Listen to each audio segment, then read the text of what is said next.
Okay. Promising results. Kind of.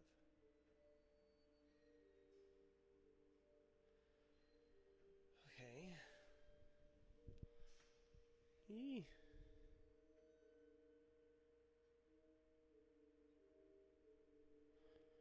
Oh, now I gotta find out.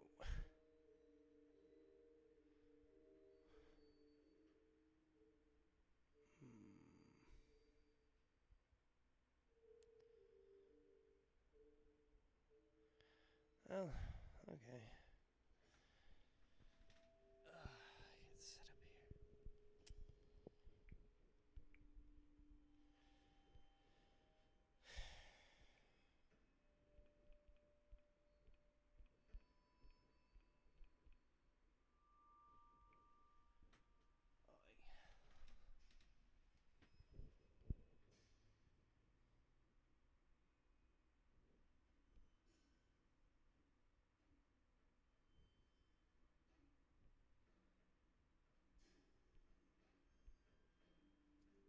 Eek.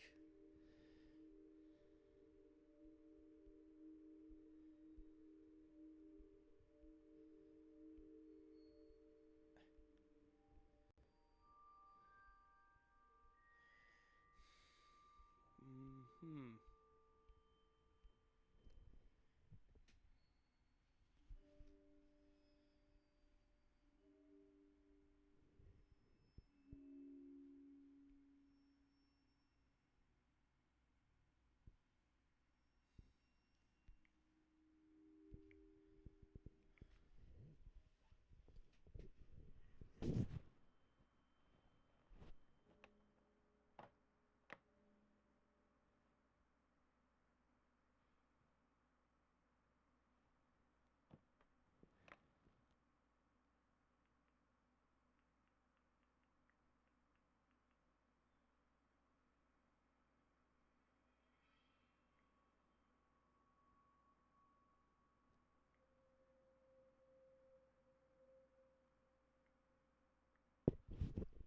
Okay. Oh, somebody showed up.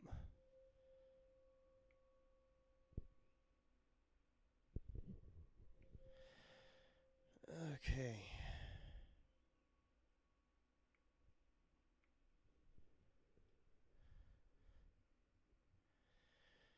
Oh, that's was a hassle to set up. I guess the old live stream setup, whatever, for some reason was causing problems. I needed to put in a new key and stuff, and re-put in all the information. So it took me a minute to get everything set up there.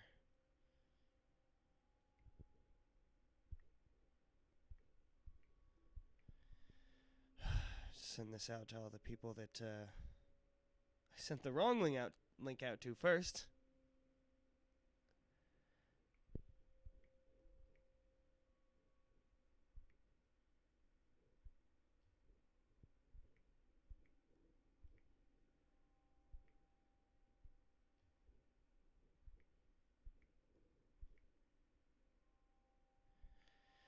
Okay.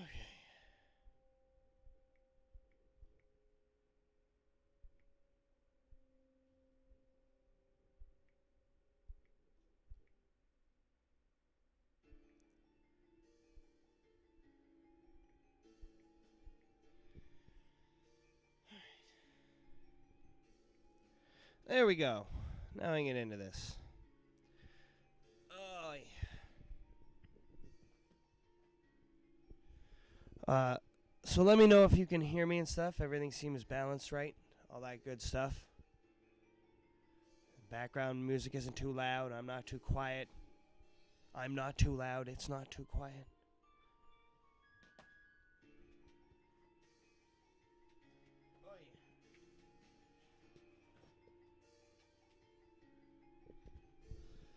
Okay. So usually I have people over when we do this so I can, like, make the decisions as a group. But as you can probably tell just by my voice, I'm feeling a little under the weather. So, it's the best way to do this, all things considered. Fortunately, that means every time I get to a decision, hopefully I have some people pop up in the chat and, well, vote, make their voices heard.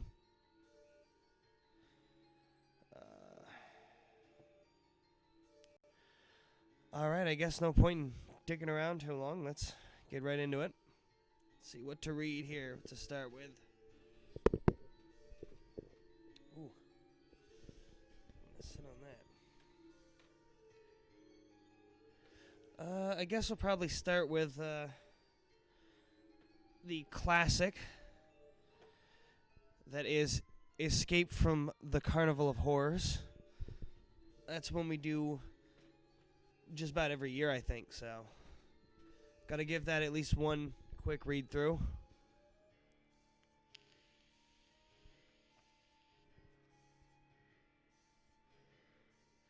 Oh, this book has seen better days.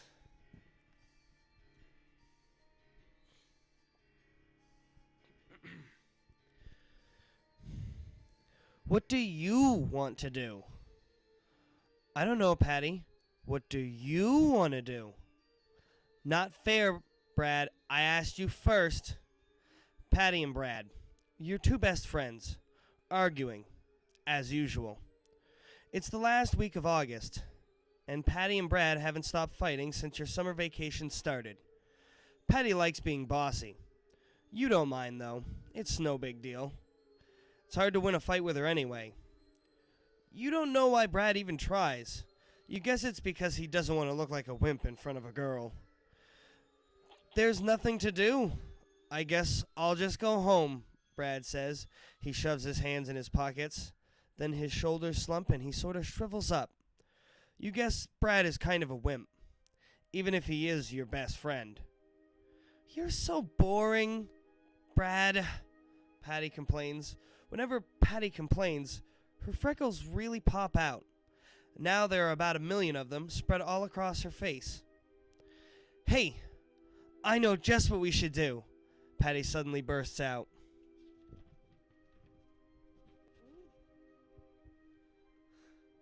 Let's bike over to Bennett's Field and watch them set up the carnival. I don't know, you answer. It's getting dark, and Mom said I have to be in by 9. It's only a quick bike ride, says Brad. What are you, some kind of wimp? Brad, calling you a wimp? You can't believe it. Okay, you agree. But if it's as bad as last year, there won't be much to see. Don't you remember the main attraction? You remind them. The ride they called Terror Track? It turned out to be a baby choo-choo train that circled around and around and around. It doesn't matter what you say. Patty's made up her mind. You're going to ride over to the carnival. A hot, humid breeze blows in your face as you pedal along. Patty's in the lead. No surprise. And Brad's puffing behind you. It's dark by the time you reach Bennett's Field. You and your friends drop your bikes in the grass and race across the moonlit field toward a huge wooden fence that surrounds the carnival. As you reach the carnival entrance, you hear music coming from inside. Not the usual corny organ stuff they always play, but some really strange music. It sounds familiar and totally new at the same time. Brad stretches his neck to try and peer over the fence, but no luck. The fence is way too high. Patty jiggles the padlock on the door. It's sealed shut. I guess we'll have to wait until tomorrow night when the carnival opens, Brad says. No way, Patty says. Let's climb the fence. Now. Are you crazy? Brad says. We'll get caught. Come on. There's probably no one in there, Patty replies. Your friends turn to you to cast the deciding vote. You glance at your watch. It's almost 9 p.m. If you're going to get back home in time, you should start back now. What are you going to do? Unfortunately, I see we only have one person in the watching apparently at the moment. So now would be the time to vote. If you decide to go home, we're going to go to page 10. If we climb the fence to get inside, we're going to go to page 6. So do we climb the fence and go in, or do we go home?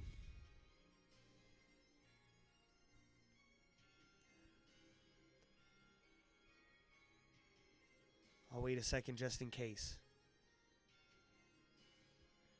If not, I know what I'm going to vote for if there's nobody in the chat too, I suppose.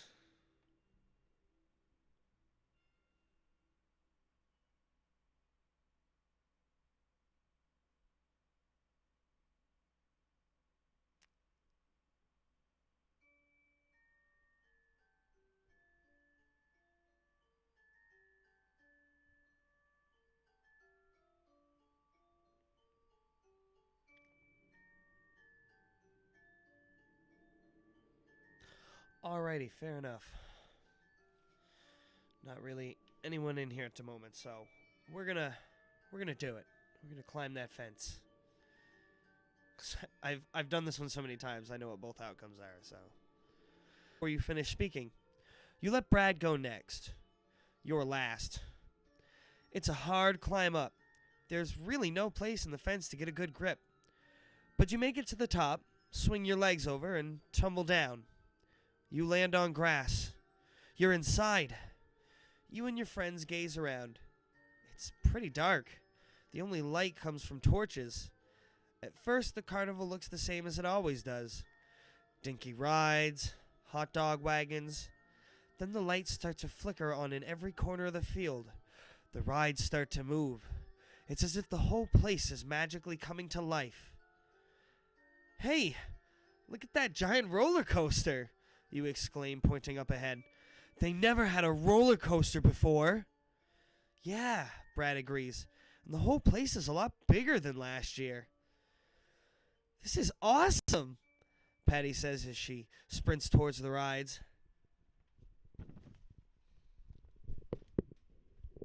You and Brad take off after Patty. You all stop in front of the roller coaster. Wow, Patty says as she gazes up at it. It's like a rocket to outer space. Beyond the roller coaster, you spy a castle surrounded by a moat and a spooky-looking haunted house sitting high atop a hill. These are the coolest rides I've ever seen, you say. They still have that dumb choo-choo train over there, you point out, but we could ride this stuff all night and never go near it. Patty grabs your arm and tugs you over to the other side of the carnival, to the midway. Brad races after you. Hey, where are all those dinky wooden booths from last year? You ask as you gawk at the amazing games of chance.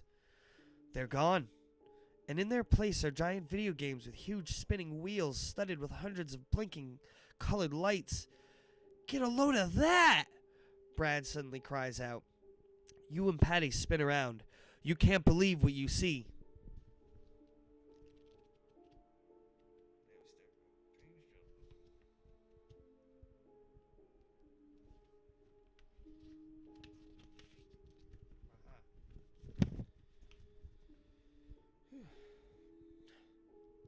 You're staring at a sign that reads, World's Freakiest Freak Show.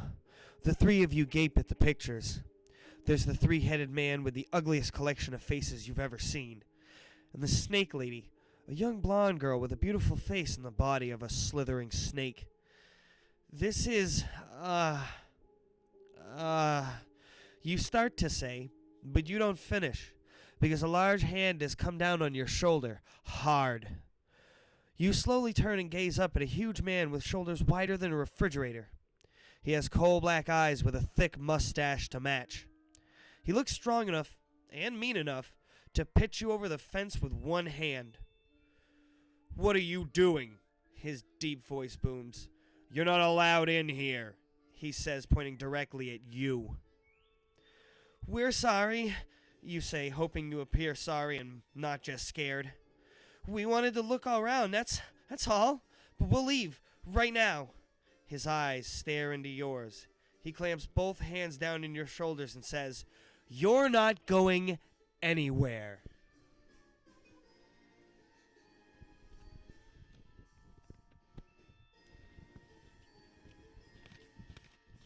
And then flips us back to page 4. What do you mean? Brad asks, trembling all over. I just had an idea. A great idea, the man replies. I want you kids to stay and try out the rides before the grand opening tomorrow. Patty's eyes open wide. Cool, she says. Are you sure it's all right with the owner? You ask. I'm Big Al, the manager, and what I say around here goes. Big Al digs around in his checkered jacket and pulls out 3 maps. He hands one to each of you. Study them carefully, he says. If you have any questions, ask them now. Your eyes fall upon the map. You have a question, but when you gaze up, Big Al is gone. He's vanished. A whole carnival to ourselves, Patty exclaims. Where should we start? You stare down at your map once again. You notice the carnival is split in half. On one side are the rides. Tons of them. On the other side is the midway, packed with games of chance and the freak show. What should you try first? All right, so we got to go on the rides. We'll go to page 34. And to check out the midway, we'll turn to 77. So what do you think, guys? To the rides or to the midway?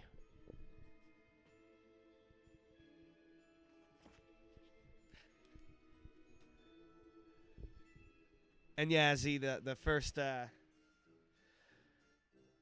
link got messed up. It was a long ordeal.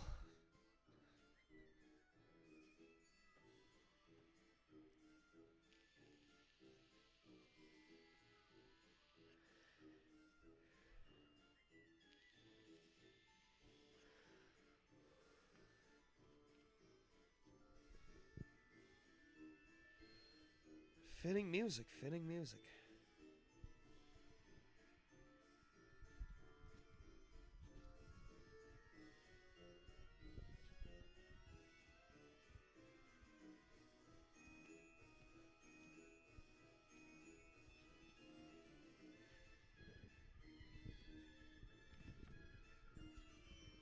Woo.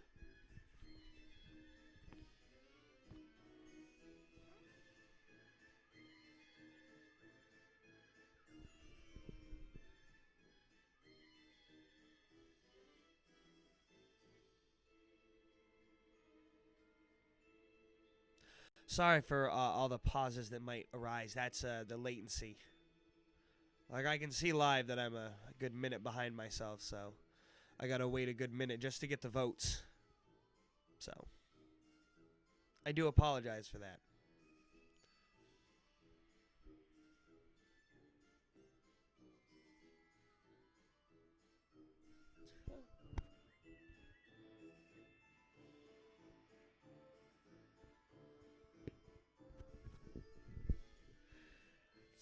It's gotta, like, nice.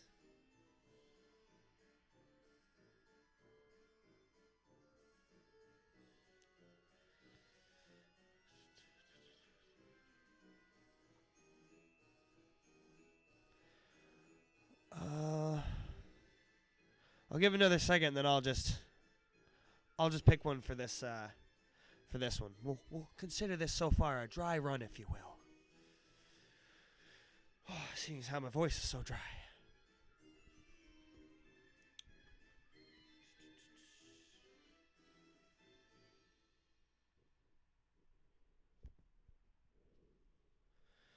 Okay, well, I say we go to the midway. So I guess we'll go to the midway.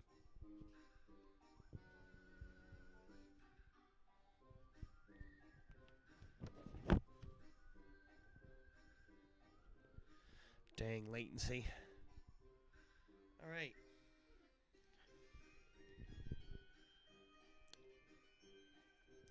Let's head for the midway and play some games, you say.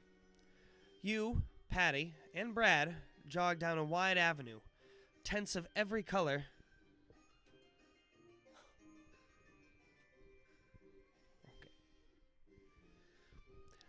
You, Patty, and Brad jog down a wide avenue.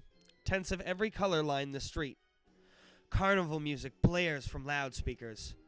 You spot a green neon sign flashing above a yellow striped tent. The sign reads, Madame Zeno, fortune teller. Excellent, you exclaim. I'm going in. You tell your friends you'll catch up with them in a minute. You lift the tent flap.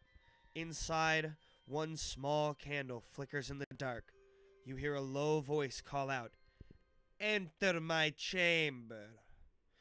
There is Madame Zeno, sitting in the shadows. She wears a long red dress dotted with brightly colored gems.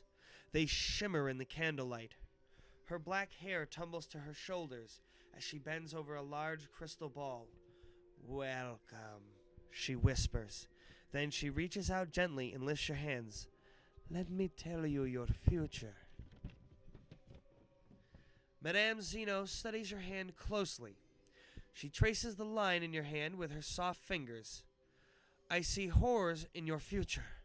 In your immediate future, she warns. What kind of horror? You stammer. What do you mean? Madame Zeno releases your hand. She picks up a strange deck of cards. She spreads them out on the table. You notice the cards have pictures. A headless man, a bloody sword, a large, evil eye. She gathers up all the cards and flips the deck over. Then she deals out a red card and a blue card. Turn one over, she commands. Learn your fate. So now the choice is pick red or pick blue. If we pick red, we'll go to... I think that says 14. Somebody scribbled on these pages. Obviously, to keep whoever owned this book long before I did as a kid scribbled on these pages to denote past they'd already gone. So you can pick red or pick blue. 59. I think that's 14. Alrighty. Blue? Blue it is. Perfect.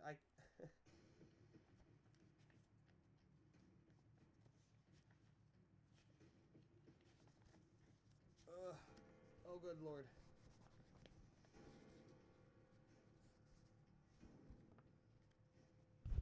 That's good. Blue was the one I could read the page number for.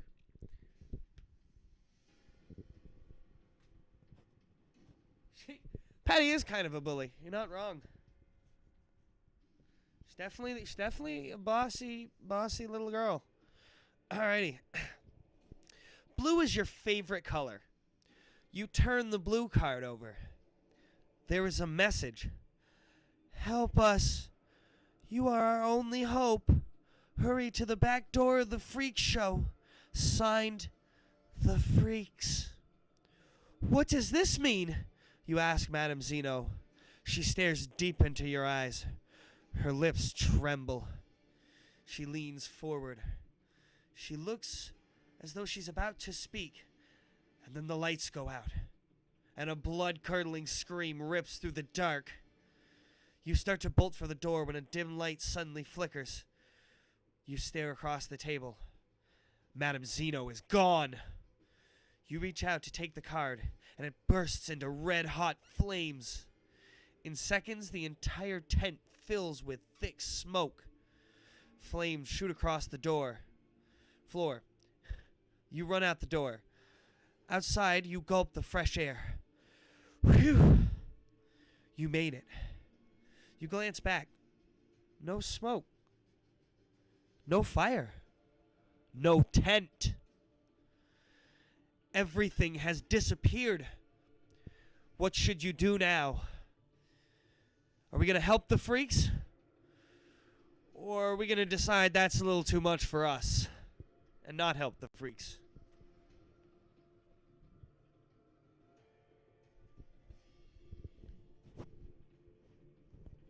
What the fuck, the freaks?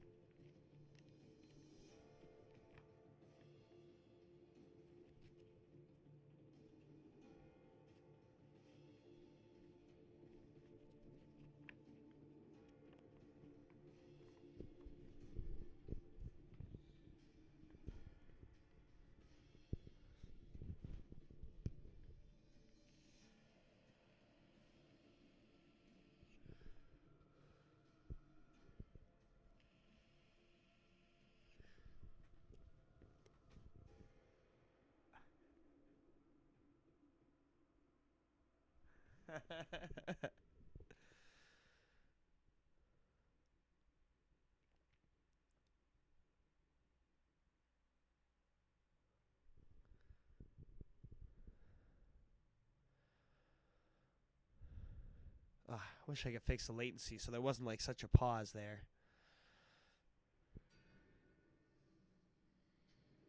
That's going to be obnoxious upon rewatching, for sure.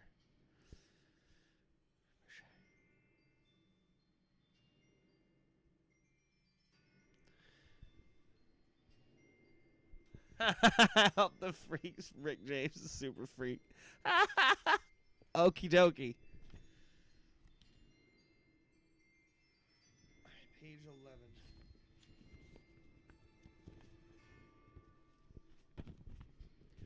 You've decided to help the freaks. As you race down the midway, you spot Brad and Patty. Listen, guys, you tell them, lowering your voice. We've got a problem. A big problem. You take a deep breath and tell them all about Madame Zeno and the blue card. So, you finish saying, somebody might need our help in the back of the freak show. What's a freak? Brad asks nervously. Remember the poster we saw when we came in? The one with the three-headed man and the lady with a snake body? You remind him. Brad bites down on his lip. Are they really real? Sure they're real, Patty chimes in. I once saw a bearded lady at the circus. I don't know, Brad says. It kind of sounds creepy. Well, Madame Zeno said this was my fate. I'm going to help them, whatever they are. Are you guys in?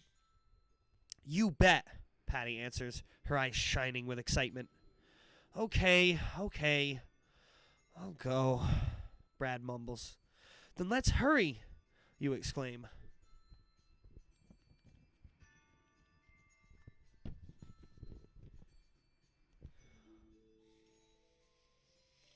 Okay. Whew. 5 minutes later, the three of you are sneaking down a dark alley.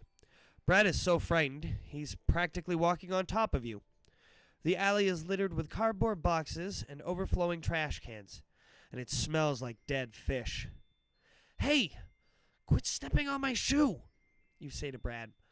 I'm not stepping on your shoe, he shoots back. I'm not anywhere near your stupid shoe. You glance down and nearly scream. Brad's right. He's not stepping on you, but about a dozen rats are. You shake your foot wildly. The rats scurry off. Brad catches sight of the rats and tries to bolt. You and Patty quickly pull him back. Hey, look, Patty says, pointing up ahead. A door. On the door, you see a big sign that reads, Keep out. So, you go in.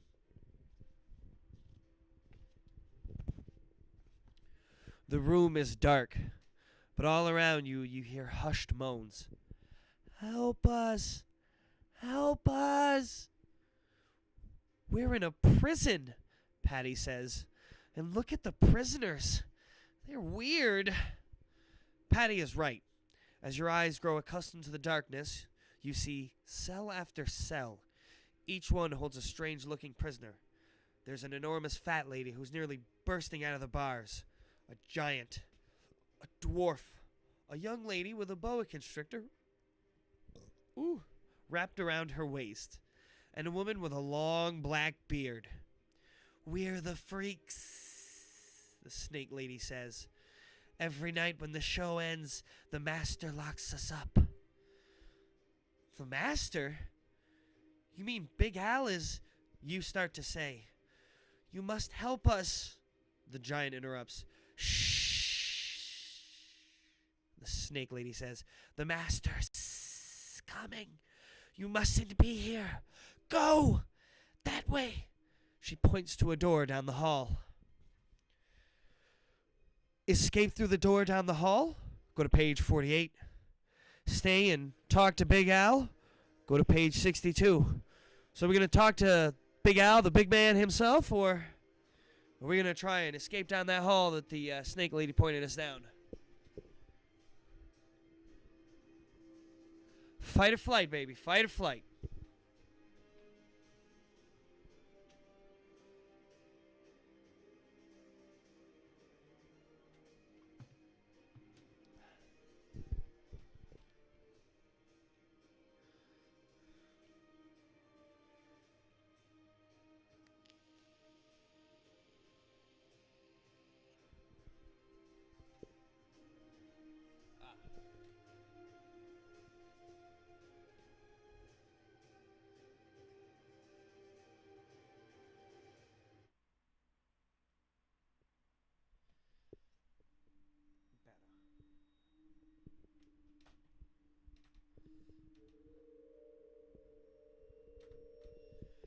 I want to make sure you can like hear the background music, but it's not too loud.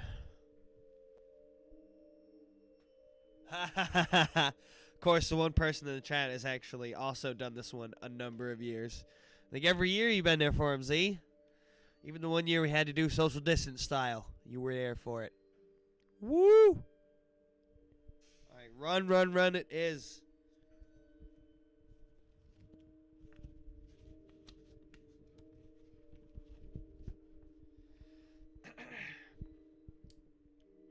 Come on! Patty cries. Come on! Then, without another word, she races off. You and Brad dash after her. I hope Patty knows what she's doing, you think, as you try to catch up, because right now, it doesn't look that way. Patty leads you through a maze of underground passageways. Then, just as you're about to yell, "Stop!" she does. And you find yourself standing outside in front of a barbed wire fence. Up ahead, you spot an opening. "Let's go in," Patty says. The three of you creep through the fence and trudge through the tall, wet grass. You gaze around. It's way too dark to see, but you can hear perfectly. And the sounds that reach your ears make your skin crawl. Slithering. You definitely hear slithering. And hissing. You want to leave. You spin around, but you can't find the opening to the fence. You do see something else. A sign.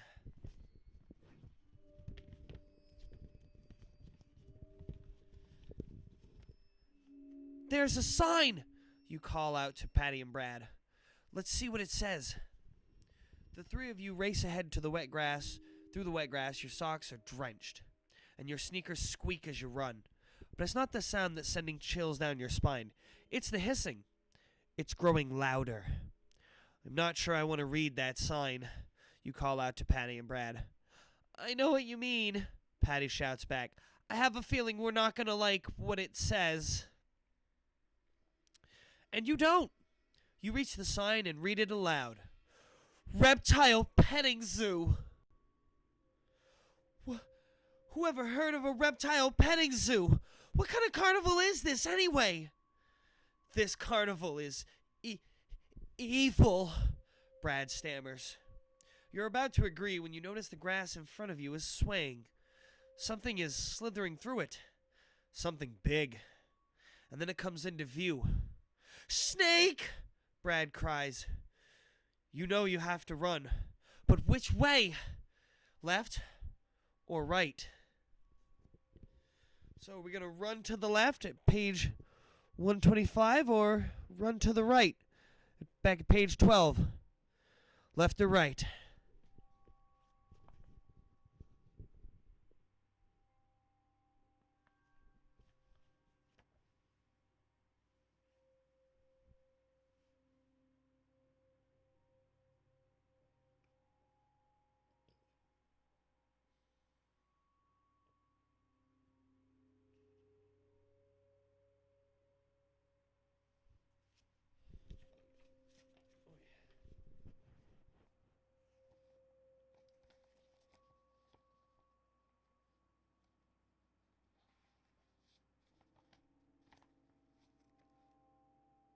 That's a tough one.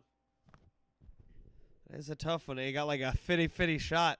You guys, right? Alrighty. We'll go with right. To page 12 we go.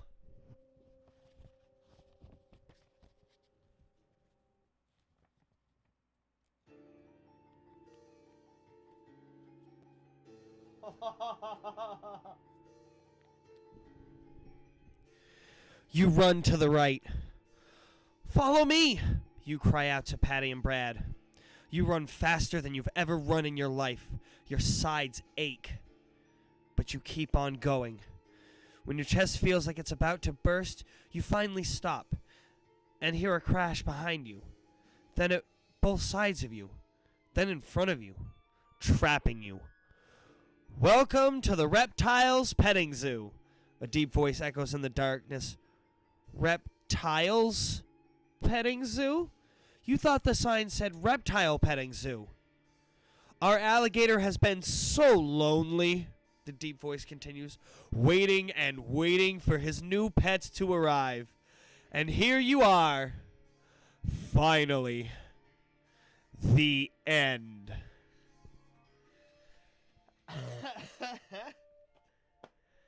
And there's a dead end. Woo! Okay.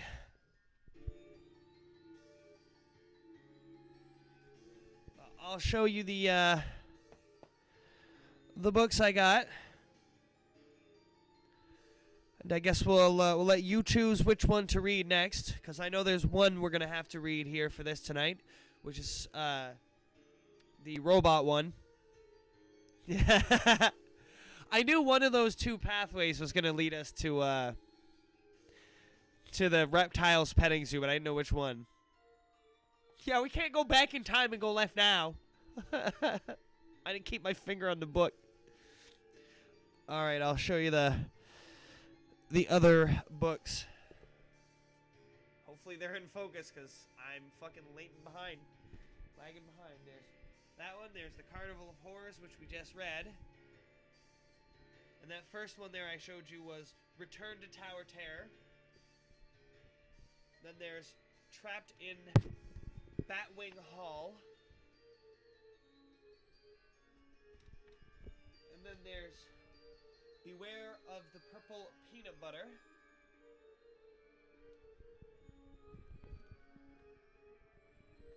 And then there's Under the Magician's Spell.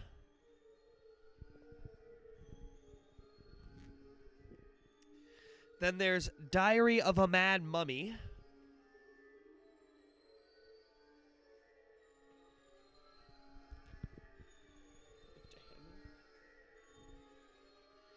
Then there's Welcome to the Wicked Wax Museum, which is one we did last year. I actually got that one on stream, so.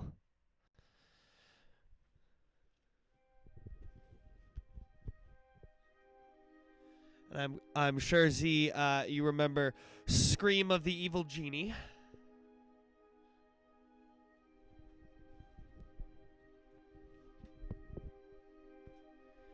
And then there's the one I know we have to do tonight because of this year's theme being sci-fi and stuff. So we're definitely got to do a couple readings through if we end up getting killed relatively early on.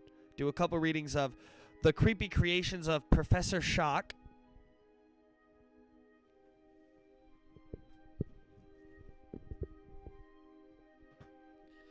And lastly, we got Please Don't Feed the Vampire. So those are all the Choose Your Own Adventure books I got.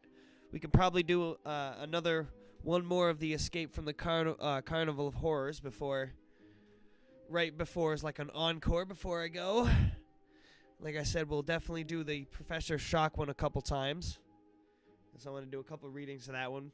I think that one's relatively new to the collection, and we really don't read it otherwise. I guess I've kind of been saving it for this year, I suppose.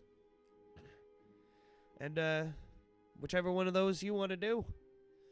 Whichever one sounded interesting or you remember doing years back you want to do. You let me know.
So, which one do you want to do?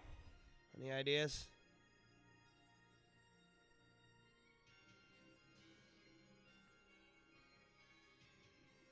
Any of those titles tickle your fancy?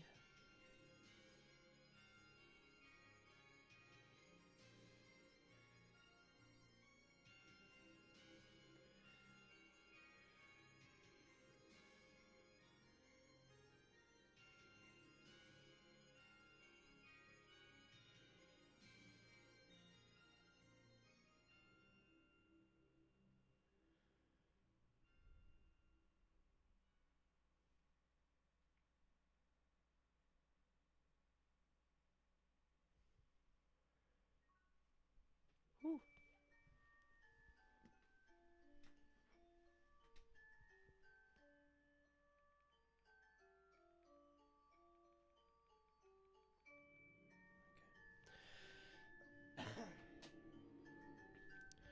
I can pick another one if you can't decide.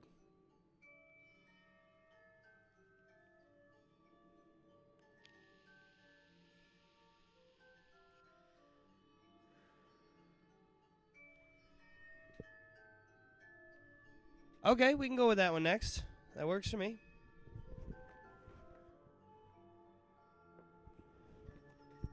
That way we don't forget it, and maybe we'll get lucky and get some more people pop into chat. Get more discussion on them votes. I'm glad to at least have somebody here doing it with me, so. All right. The Creepy Creations of Professor Shock.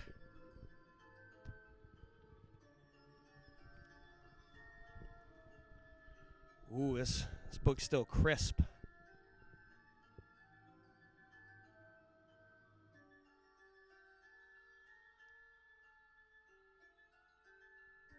Okay.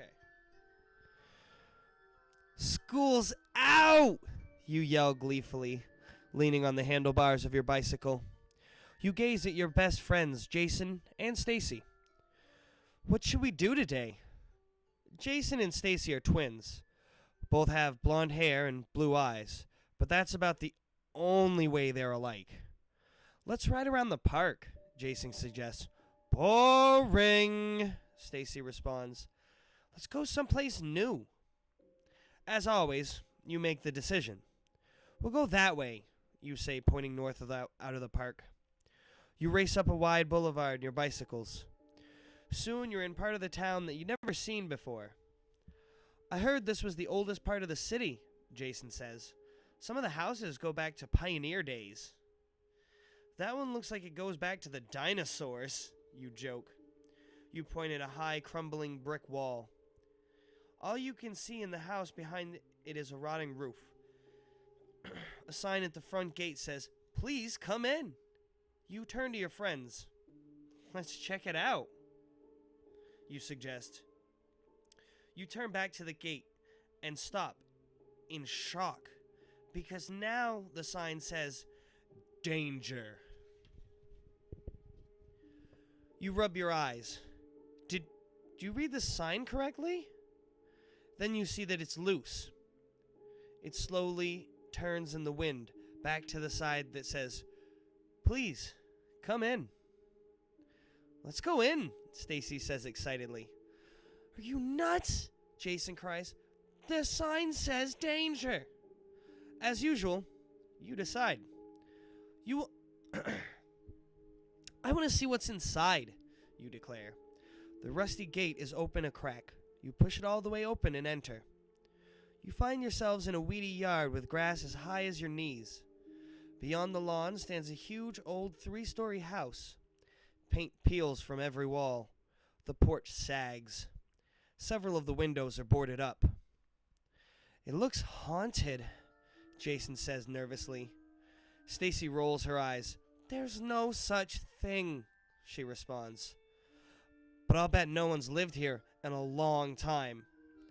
You step onto the sagging porch and peer into the front window. It's so dirty you can't see anything inside. Then a strong, bony hand clamps down on your wrist.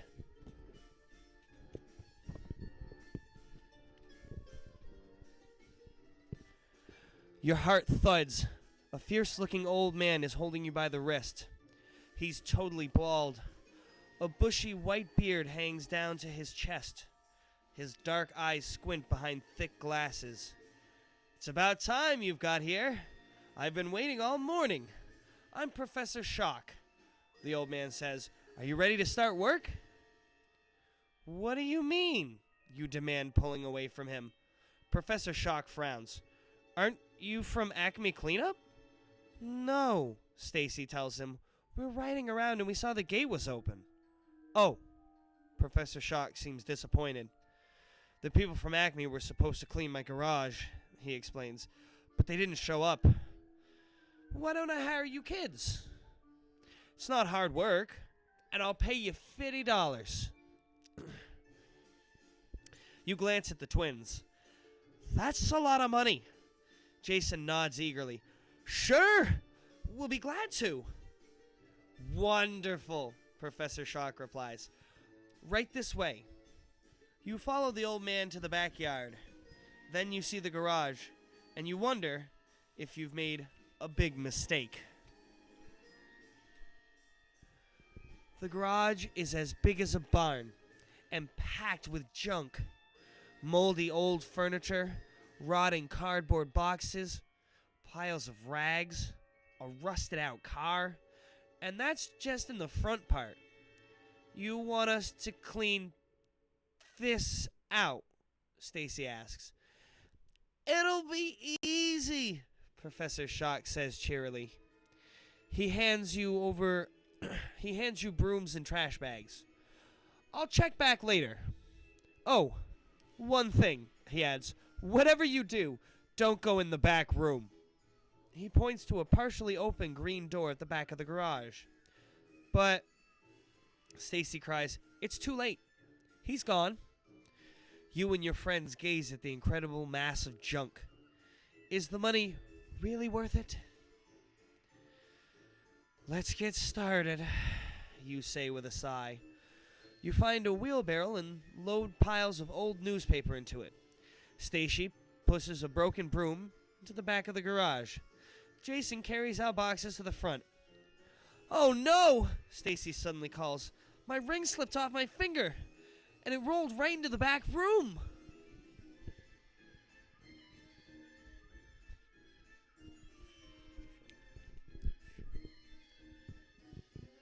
$50 you are gonna regret.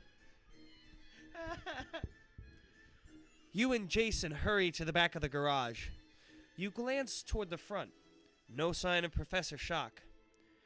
Come on, you say. Let's find the ring. But when you step through the green door, you forget all about Stacy's ring. The room is packed with electronic gadgets and toys. Every shed and table holds a cool-looking machine. Lights flash. Circuits buzz. A blackboard is covered in mathematical formulas. The walls are plastered in diagrams of machines. I bet Professor Shock is an inventor, Stacy exclaims. This must be his workshop. What do all these things do? Jason wonders. You're studying two huge switches on the back wall. One's red, one's white. From the red switch, a red wire leads to the back of an 8-foot-tall copper robot. A white cable from the white switch leads to a high-tech pinball machine. It looks like the coolest game you've ever seen. You already know you're going to pull one of these switches. The only question is, which switch? Are we going to pull the red switch on the robot or the white switch on the pinball machine?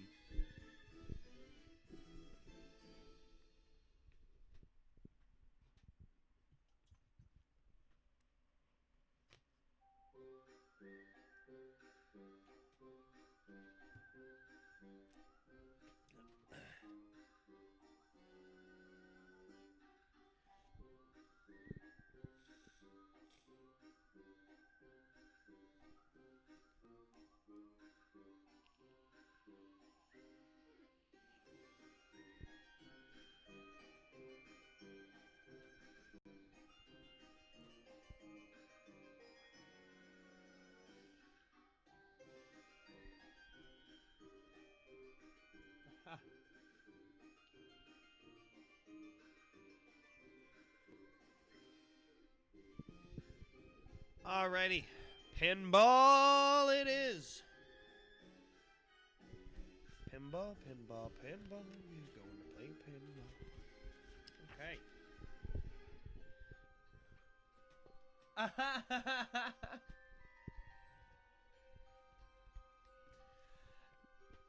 Definitely the robot. Alright.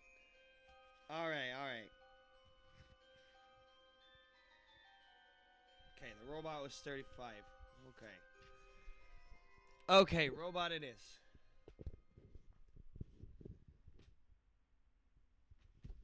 Okay, to the robot. Alright. You decide to try the red switch. You reach up behind the giant robot and flip the red switch to on. At first, nothing happens. But then the robot's eyes blink open. Red pinpoints of light shine out of them. It swivels its head. Left. Right. Left.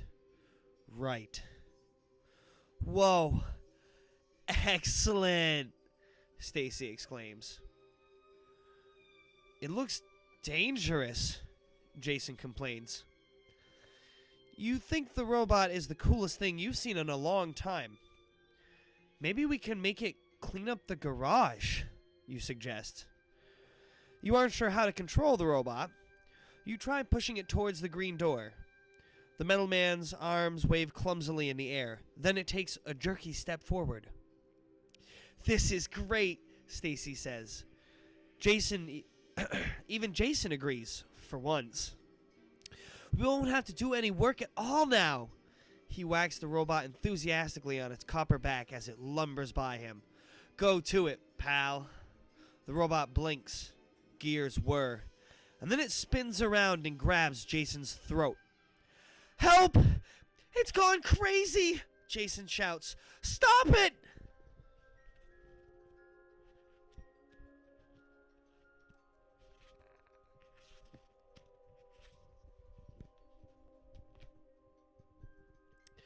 Your eyes widen in horror. The robot is trying to strangle Jason. Duck! You shout. But when Jason ducks out of the way, the robot doesn't seem to notice. Instead, it lurches wildly across the room, bangs into the wall, spins around, walks into a chair. Next, it starts knocking things off the tables. Its arms whirl like windmills, smashing into everything that's near them. The robot is out of control. You wonder if Jason knocked its circuits loose when he whacked it on the back. Turn it off! Stacy screeches. Snapping out of your horrified daze, you start to the back of the shop. You've got to reach the red switch. Oh no, the robot is moving towards Professor Shock's desk. It's stacked with books and complicated charts. A flat black box with rows of buttons and balances atop a pile of papers. No, you shout. Professor Shock will boil you in oil if you let the robot mess up his work. You leap towards the desk. You can only move the papers out of the way, but the robot is faster. Smash! Crash! Its metal arm sweeps across the desktop, knocking everything to the floor. At that moment, Professor Shock rushes through the door.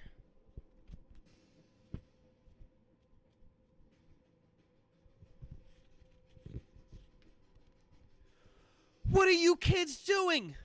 Professor Shock demands. Dashing to the red switch, he turns it to off. A grinding sound, like a dying car engine, comes from the robot. Slowly, its arms stop swinging. Its legs stop churning. Its head falls forward and it clings against its copper chest. An awful silence falls over the room. You gaze around the horrible mess. The flat black box on the desk is lying in two pieces at your feet. Trying not to draw attention to yourself, you pick them up and stuff them in your pocket. Maybe you can fix the box later. Professor Shock stepped toward you. His face is red with anger. I thought I told you not to come in here, he growls. Let's go, Stacy cries. She and Jason bolt out the door. You really want to follow them, but maybe you ought to apologize instead and offer to clean things up. What will it be? Are you going to follow your friends out the door? Or are you going to apologize and offer help?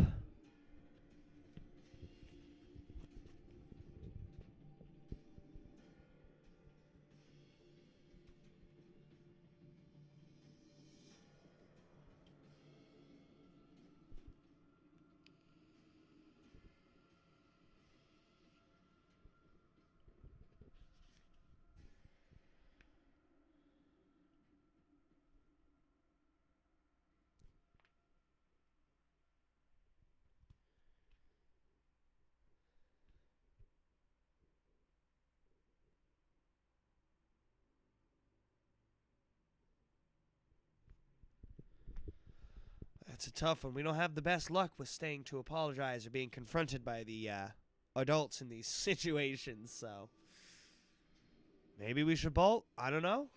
Maybe we should stay and apologize. I mean, that's a polite thing to do.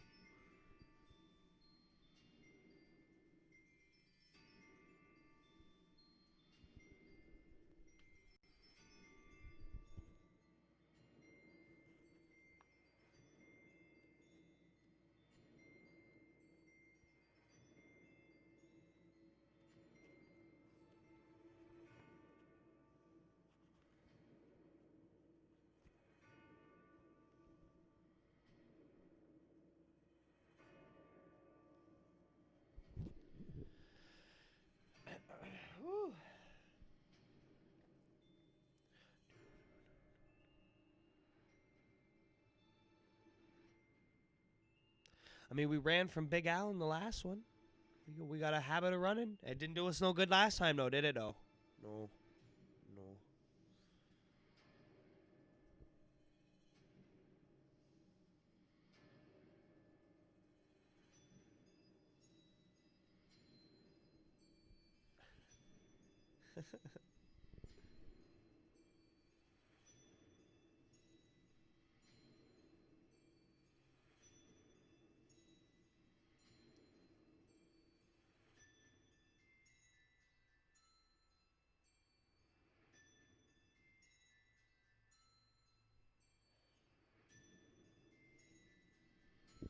Boy, that latency is real.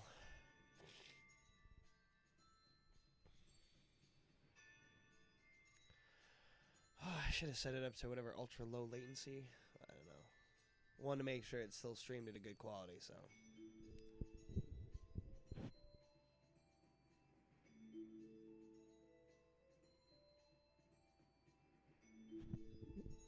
Suppose usually when I do stream, I don't have to depend on the chat for stuff like this. I don't think the latency is usually as bad either. I don't know. Let me know what's up with that.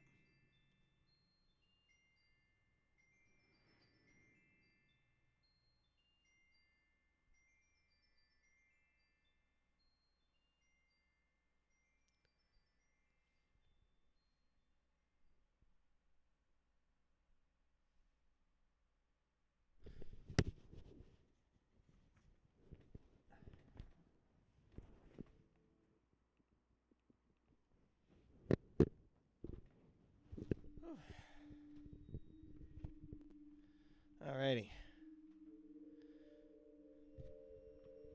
So we're gonna run or we're gonna stay and apologize?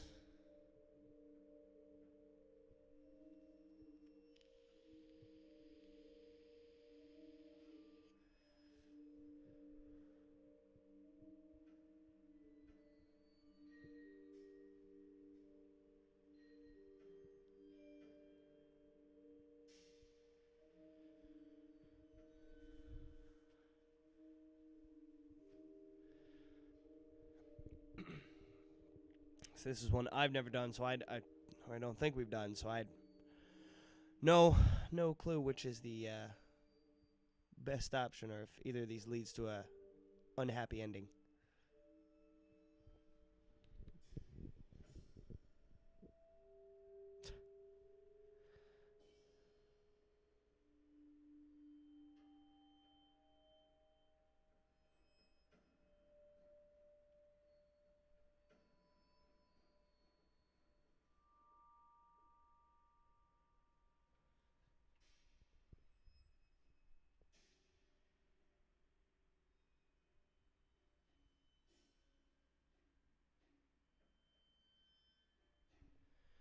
I'll give it a second here, just in case you didn't vote, but I'll pick myself here in a second just to move things along.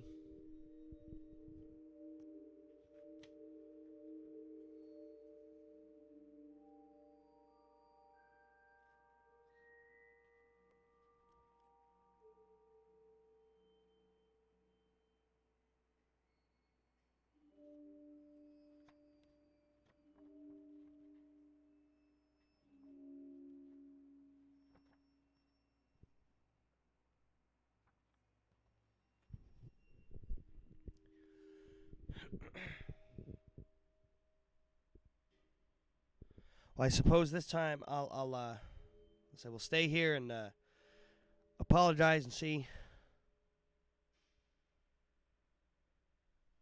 if we can work things out with this mad doctor.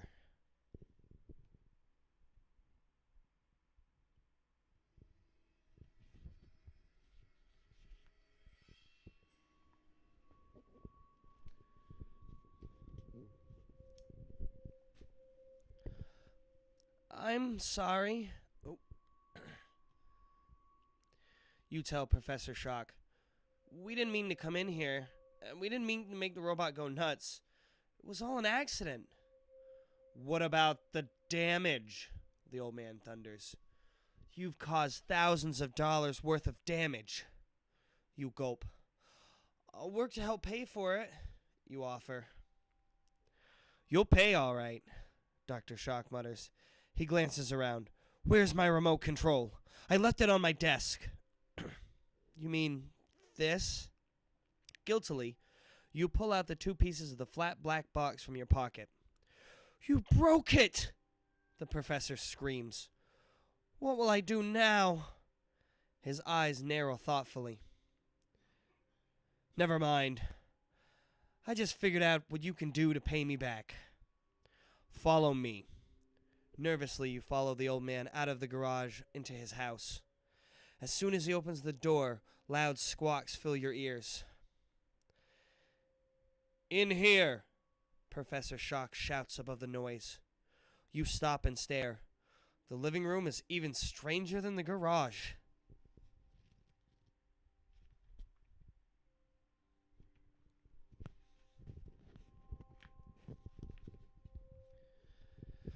The only furniture in the professor's living room is a big armchair.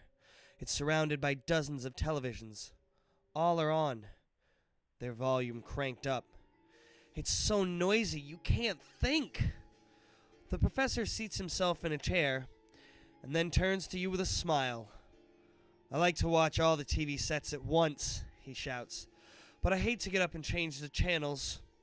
Since you broke my remote, you can change them for me. But you start to object. Get to it, he orders. Or do you want me to call your parents and tell them what you did? Quickly you shake your head. Good. The professor leans back in his chair. Change that one to channel 33, he tells you, pointing at one of the TVs. Then over to the volume on... Turn the volume on that one. And change that one there over to channel 72. Then fix the picture on that one. You dash around the room trying to follow his orders. Faster, Professor Shock commands. There isn't even time to catch your breath. It's awful. You love to channel surf. But not like this. Professor Shock might keep watching forever. But for you, the show is over. It's the end.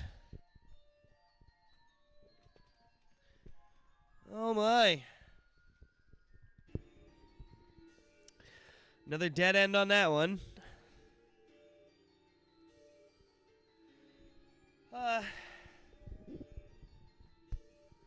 Okay.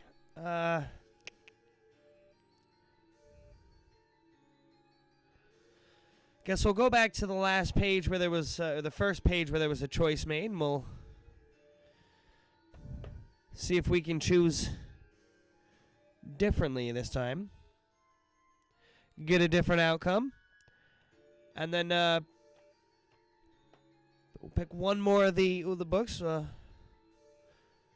Hopefully somebody can pop in and chat with one of the ones they want to read. We'll do that one. And we'll finish off with the carnival horse. All right. Let's see.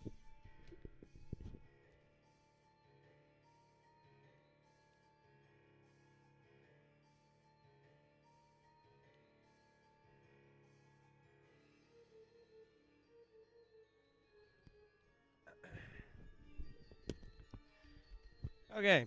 So back to the first choice, that page that Professor Shock gives us. You and Jason hurry to the back of the garage. You glance toward the front. Oh, okay. No sign of Professor Shock. Come on, you say. Let's find the ring. But when you step through the green door, you forget all about Stacy's ring. The room is packed with electronic gadgets and toys. Every shelf and table holds a cool-looking machine. Lights flash, circuits buzz.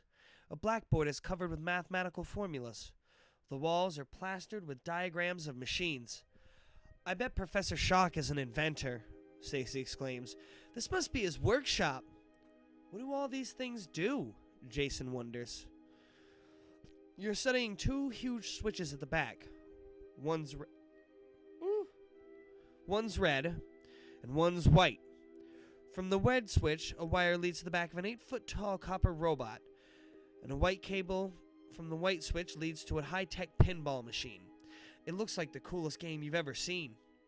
You already know you're going to pull one of these switches. The only question is, which switch? So we could pull the red switch for the robot again and go down that path, but choose differently. Choose to run when Professor Shock comes. Or we can pick the pinball machine this time and go down a completely different route. What do you guys in the chat think?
Oh my. So what do you guys think? Are we going to turn the robot on again this time, the red switch, but maybe take a different path when confronted? Or are we going to do the pinball machine this time?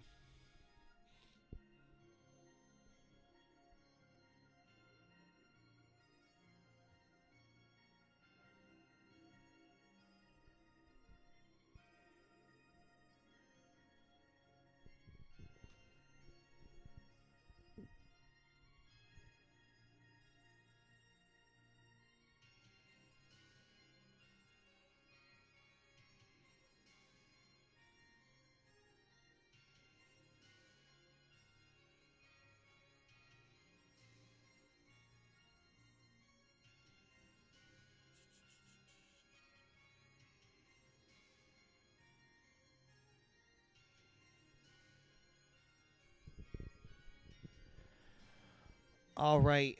I guess I will probably have to pick on this one again, huh? Let's do the pinball machine this time, I guess.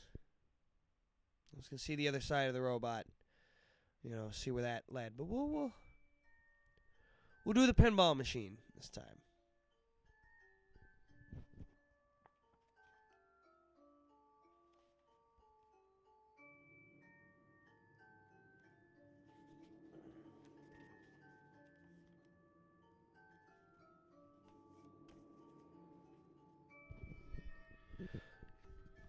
You decide to try the white switch. You love pinball. Who wants to challenge the pinball wizard? You call and flip the switch. Nothing happens. The machine doesn't light up. There's no noise, no flashing lights, no ka-ching, nothing. I don't believe it, you grumble, smacking the machine. You're about to hit it again when you see movement out of the corner of your eye. The green door. It's opening. Professor Shock, you can't let him find you here. Back here, Stacy whispers. She pulls you and Jason behind the pinball machine. You squeeze in between the machine and an old dusty mirror lying against the wall. Your elbow knocks against the mirror. Suddenly, lights begin to flash. Sirens go off.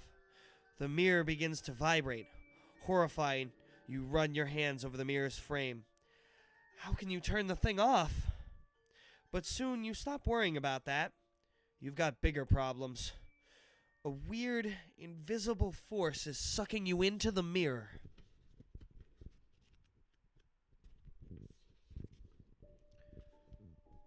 Wind roars past your ears.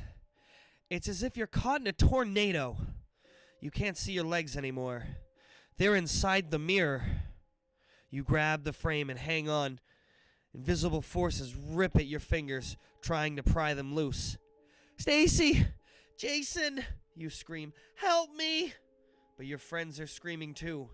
They're being pulled into the mirror with you. You're inside as far as your neck now. Then a wrinkled face appears, framed by the back legs of the pinball machine. It's Professor Shock. He peers at you. Help us! You shout. I can't, he screams. I told you to stay away. There's no way out of there unless you find the... Pop! Your hands lose their grip, and the professor vanishes.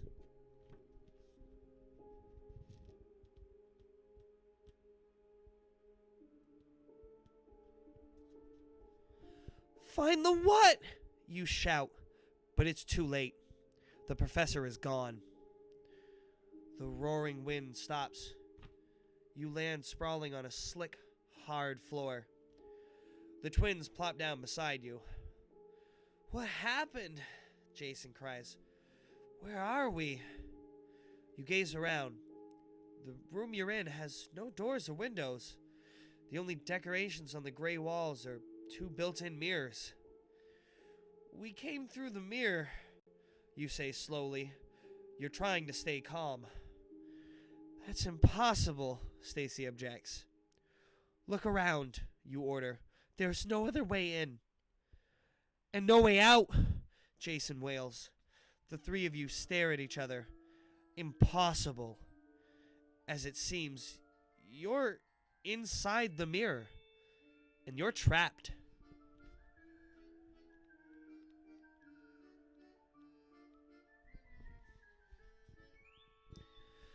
Jason jumps up. Help! I want out! Hold on, you call. Don't panic. There's got to be a way out, Stacy declares. You stare at the mirrors. An idea is forming in your mind. If we came in through the mirror, maybe that's the way out, too. Maybe we can escape through one of these mirrors. But which one? Jason demands. You study the 2 mirrors. The one on your right seems ordinary. It reflects you and the twins. The one on your left is a different story. In fact, you wonder if there's a hidden movie projector in the room, because the mirror shows a peaceful country meadow full of grazing cows. Which mirror should you try? So do we choose the mirror with the country scene? Or do we pick the one that reflects ourselves and the twins?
Yeah, I am not a fan of this this lag here.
I don't know what to recommend to do during these moments where I'm waiting for myself to catch back up with the stream.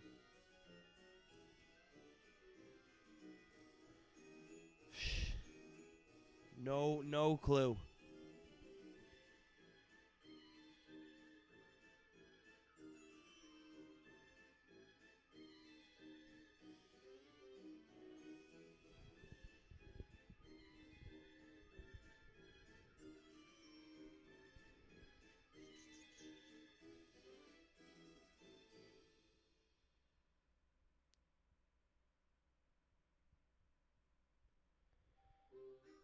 We're about halfway through what I expected on time-wise, I guess.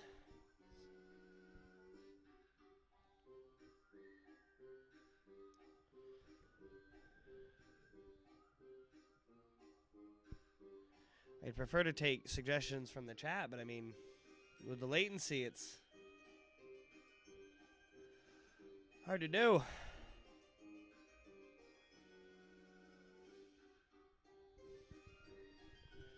There's just such a big-ass pause in between stuff. Where I'm just kind of sitting here, dicking around.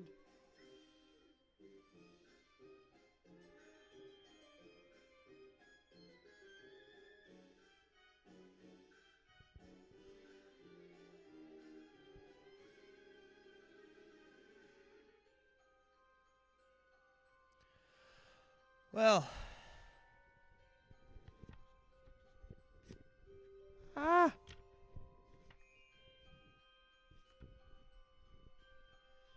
Which mirror are we taking? Give it another second, and then I'm going to end up picking myself if I got to.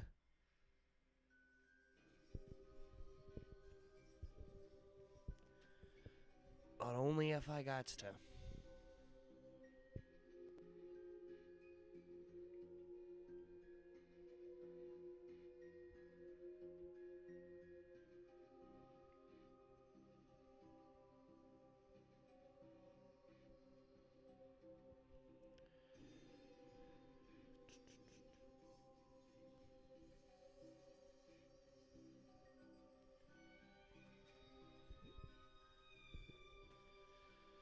Okay.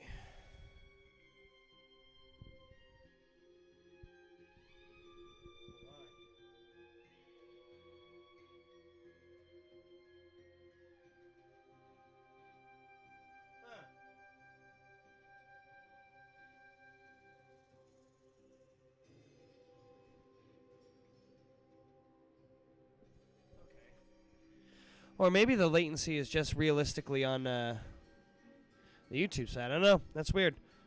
I went to check the video myself, and it seems like it's like right on time. So, I'm just gonna Stick with that, I guess. Okay. Well, I see there's no votes in the chat, so moving right along then. Well, I'm a big old country boy, so I guess we'll look at the countryside mirror, because I don't think the reflection one's going to do us no good.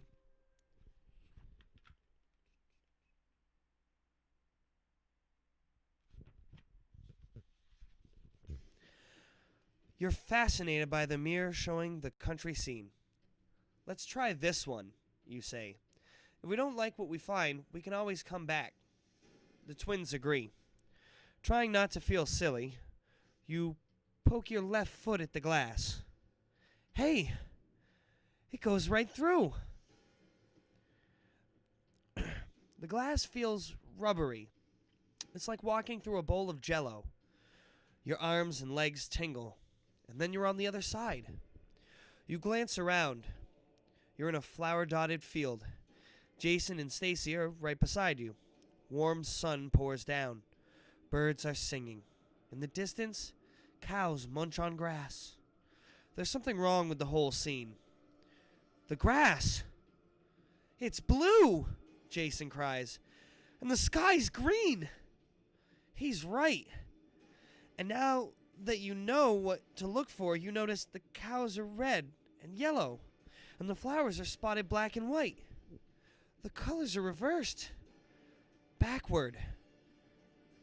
Where are we? Stacy cries. Who cares? Jason says. I want to go back. He turns around and then gasps. The mirror, he shouts. Where's the mirror?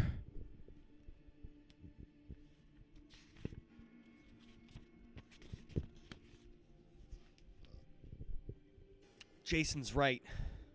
The mirror has vanished. You can't go back to the little room. We'll be fine, Stacy declares. Professor Shock said all we have to do is get out of here and find something. But he didn't say what we needed to find. Jason retorts. We're trapped. Maybe forever. You sure hope Jason's wrong. You stare around. There must be some clue. Something that will tell you what to do next. Then, across the field, you spot a green sign. It looks like a regular road sign, except that there's no road nearby. Maybe the sign will tell us something, you suggest. Stacy immediately races towards the sign. You and Jason take off after her. Tall, blue, thick grass tickles your ankles. It feels good to run, until you realize that something is wrong. But you've been running for several minutes, but the sign looks further away than when we started, you blurt out. You and your friends stop running and turn to gaze back the way you came. You've definitely covered some ground. Weird, Stacy pants. Maybe it's an optical illusion, Jason suggests. Before you can reply, something grunts. Right behind you.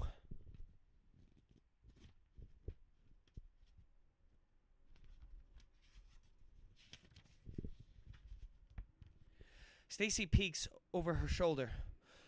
Don't look now, she whispers. But there's a bull behind us. And he's grouchy. Of course, you spin around it once. Stacy wasn't joking. The red and yellow bull is the biggest you've ever seen. His gleaming horns must be 2 feet long. They look even bigger because he's only 10 feet away, pawing the ground with a nasty glare in his little red eyes.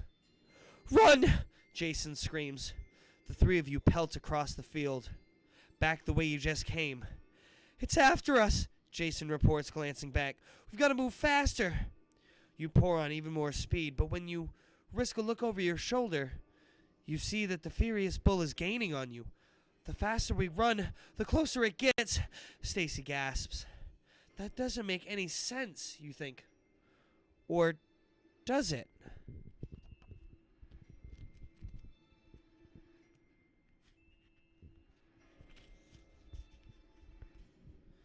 Turn around, you shout.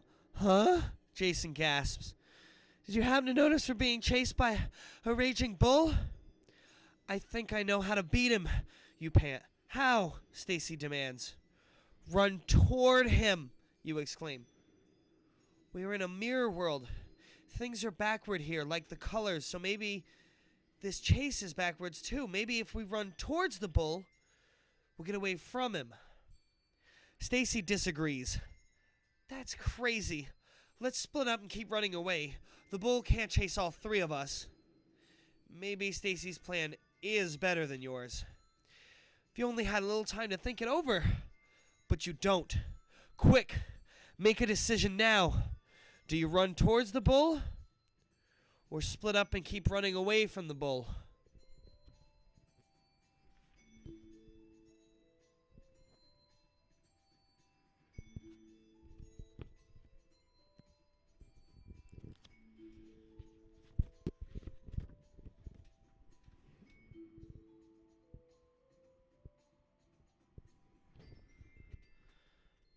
No votes. I'll give it another second here. We're going to run towards the bull, or are we going to split up and run in different directions?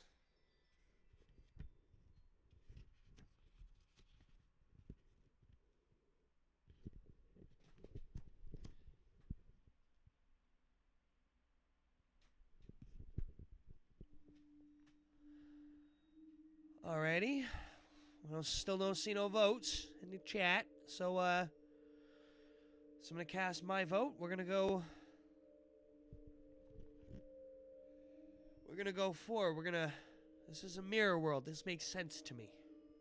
So we're going to run towards the bull and not split up. I know I'm right, you shout. Turn around. You're crazy, Jason wails. But he does what you say. You spin around to face the bull. He's charging straight at you.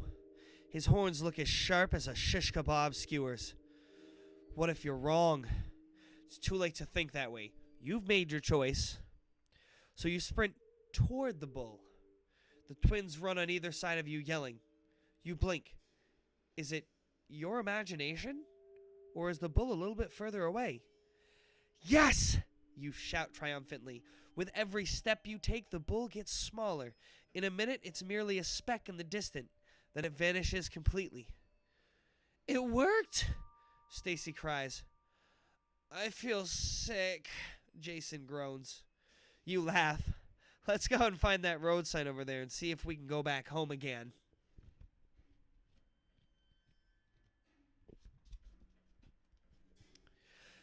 The sign is as far away as it ever was, but now you know how to get to it. All we have to do is walk in the wrong direction, you point out. Cool. Let's go, Stacy says. In a few minutes, you reach the sign. It says, "The palace holds the key.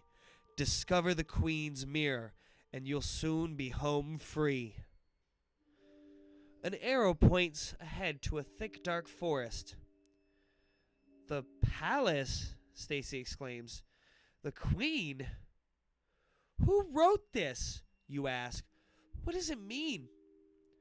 I think it's for us, Jason announces. I think it means that the way home is through this palace place. Jason may be kind of timid, but he's pretty smart. Sounds good to me, you declare. Let's go. By walking in the opposite direction, you and the twins are soon in the forest. It's a gloomy place. The trees are so thick that hardly any light can get through. Long, slimy, purple leaf vines choke the path. You hear things moving in the bushes. Oh! A loud, deep sound booms somewhere up ahead. It's a cross between a howl and a growl.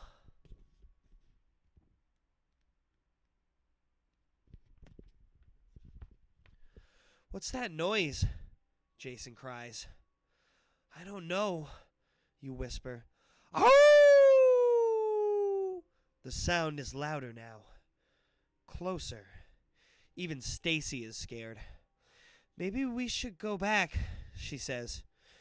You stop and glance back. The vines have grown over the place you walk. The path is gone. You try to break the vines apart, but they grow back instantly.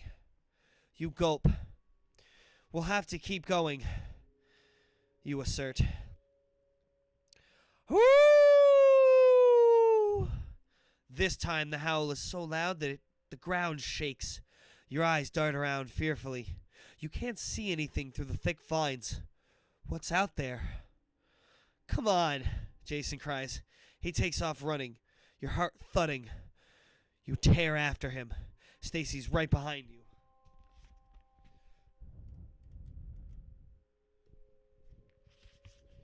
Ahead of you, Jason stops so fast that you plow right into him. Then Stacy plows into you. Then the three of you sprawl on the ground in a pile. When you untangle yourselves, you see what made Jason stop. It's a fork in the path. On the right branch, the sign says Palace of Mirrors. On the left, the sign says Loreo. The palace, Stacy cries. Let's go! You start to follow her, but then you remember something. Wait, you call. Lots of things in this world are backwards. What if the signs are backwards too? I see what you mean, Jason exclaims. Then the path to the palace might really be the path to Loreo. What's a Loreo anyway? Asks Stacy. Jason shudders. I hope we don't find out.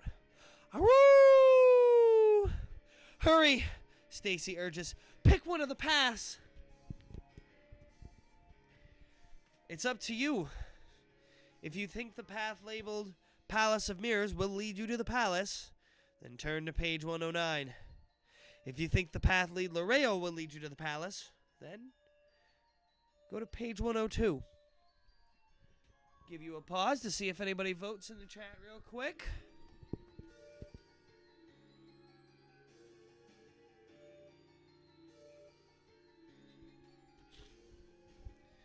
And then after a second, we'll push on.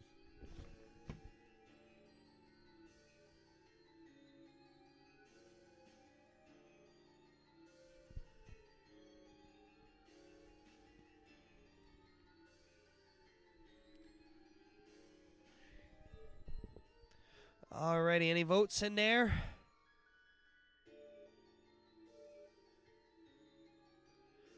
Alrighty. I guess we're gonna take the path labeled Loreo, because again, everything's been backwards. So we'll try and run with that theme. It's kept us alive so far. You choose the path that says Loreo. In this backwards world, you're sure to find the palace that way. Aroo! As you hurry along the left-handed path, the hideous sound grows fainter. You relax. Soon you reach the palace. Then somehow, you'll find your way home. The problem is, you aren't getting anywhere. After walking for at least an hour, you're still in the woods. You peer ahead. All you can see is more woods. I'm tired, Jason complains. I'm thirsty, Stacy adds. You push through the tangle of leaves, and then you stop. Oh no, Jason groans. You and your bright ideas, Stacy snaps at you. What's the matter? Find out on page 115.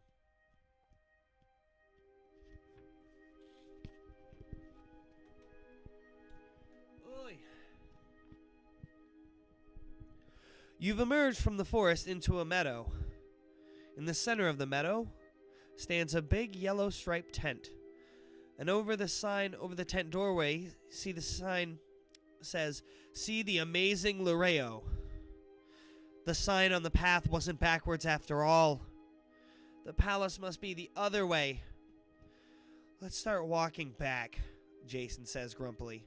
Wait, Stacy exclaims. I want to see Loreo. You're curious yourself. Me too, you tell Jason. You step up to the doorway of the tent. A thin man in a tall black hat holds up his hand to stop you. Tickets, he demands. Where do we buy them? you ask. Buy them? The man repeats. He laughs. What an idea. You don't buy them. I give them to you. You should have guessed. It's backwards. The man hands each of you a ticket. Have a seat inside, he says. The Laureo will appear shortly. You step into the doorway. The inside of the tent is lined with mirrors, and one of them looks exactly like the mirror you came through to enter the backwards world. You rush up to it. Maybe your problems are over. Having read these a number of times, I'm going to guess that's a no. That's a false hope. You gaze into the mirror, hoping to see the world you came from, the real world. Instead, you see nothing. There is no reflection inside the mirror. Behind the glass, there's just nothing. Creepy, Stacy mutters. What kind of mirror is this? A backward mirror, you answer with a sigh. But maybe we can step through it. Maybe it will take us back home. I doubt it, Jason says glumly. We still have to find whatever Professor Shock told us to find, but let's try it. I don't want to go yet. I want to see the Laureo, Stacy objects. Come on, let's sit down. No, let's go, Jason whines. You're feeling cranky yourself. Should you just give up on the Laureo and try the mirror, or would you rather wait to see the Laureo after all? Which will it be? Step through the mirror, or wait for the Laureo? Give you a second to see if anybody pops in the chat, wants to give a good vote. Ooh, gotta sit up here a second. There it is. Oi. So, what do you guys think? We gonna wait for the Laureo?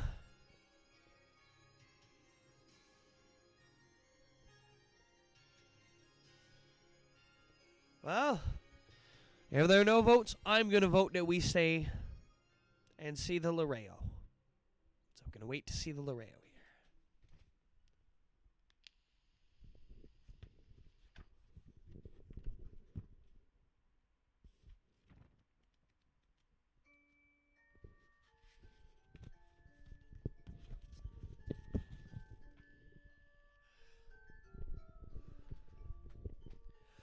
We'll wait for the Laureo, you decide.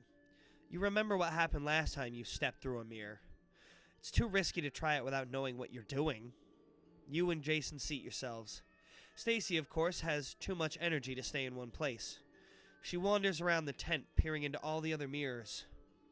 Hey, look at this, guys, she calls out suddenly. You and Jason cross to where she's staring into a big, strange-looking mirror with a red frame. You peek in. Cool, you exclaim when you glimpse your reflections. Stacy's head is tiny. Your head is as big as a watermelon, while your body is wide, fat, and very short. Jason is incredibly tall and skinny and crumpled like a crinkle-cut French fry. It's a funhouse mirror, Jason cries. Maybe we should step through it, Stacy says, her eyes sparkling. That could be really fun. Before you can answer, a loud roar splits the air. It sounds as if a whole pride of lions is approaching.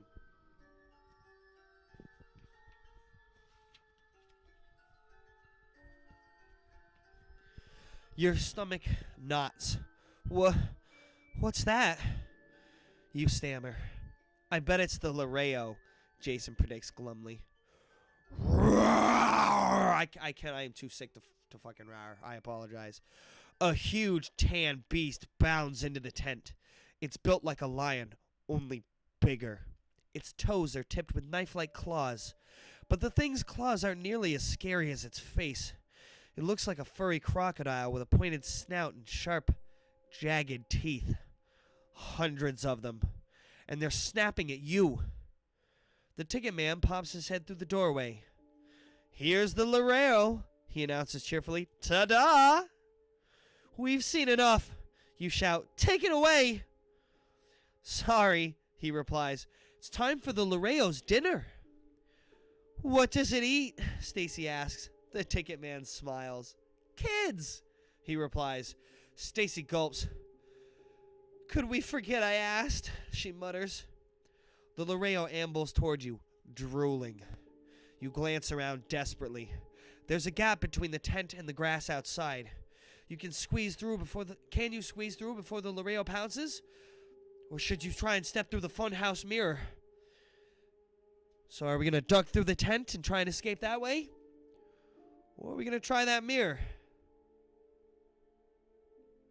I'll give you a second to see if anybody wants to hop into chat and vote. But after a good minute, I'm going to pick myself if nobody does. Just to keep things moving.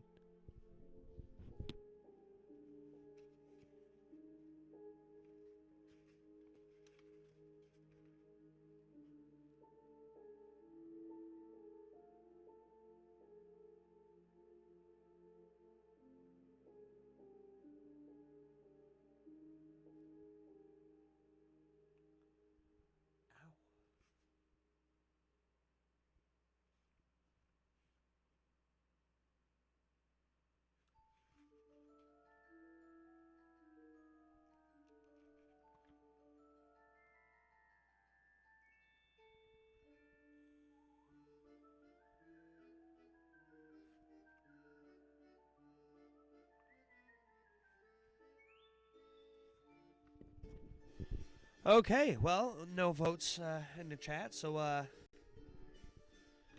we're going to try and go through the funhouse mirror. You'll never make it through the gap fast enough to escape the Laredo. All together, you shout. We'll go through the funhouse mirror. What if it's not that kind of mirror? Jason asks. Then we're monster meat, Stacy tells him. The Laredo's hot breath sears the back of your neck. In the funhouse mirror, it appears even bigger, more terrifying. Its teeth the size of shovels. It opens its mouth wide, wider. It's about to bite your head off. 1, 2, 3. Geronimo! You shout and you dive straight into the mirror. Jason and Stacy are on either side with you. To your relief, the surface is soft and rubbery. Your arms and legs tingle as your body passes through. You hit the ground on the other side. Thud! Thud! Jason and Stacy land beside you. You're lying on some kind of wooden platform. Whew. We're safe, you exclaim, picking yourself up. Then you get a good look at Stacy, and you realize that you spoke too soon.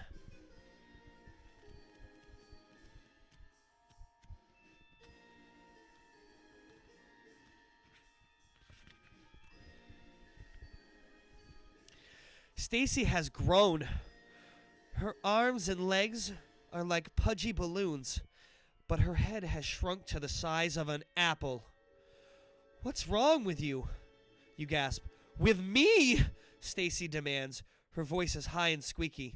She sounds like a talking gerbil. I was about to ask you the same thing. Your head looks like a balloon. You both look like weirdos, Jason screams. You glance at him. Then you stare at him. He's become tall and skinny.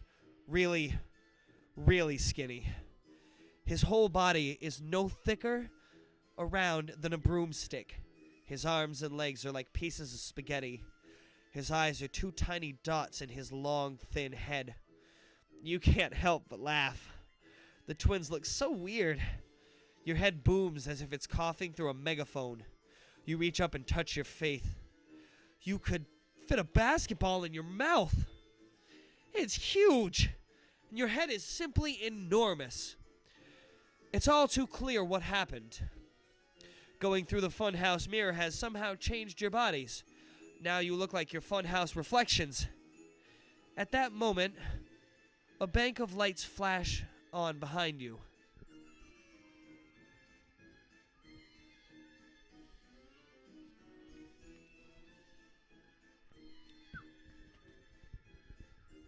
What's going on? Jason cries in panic. Where's the door? Stacy yells. Who's there? You demand. A deep voice speaks from the darkness. It asks, Contestants, are you ready? What? We need help, you exclaim.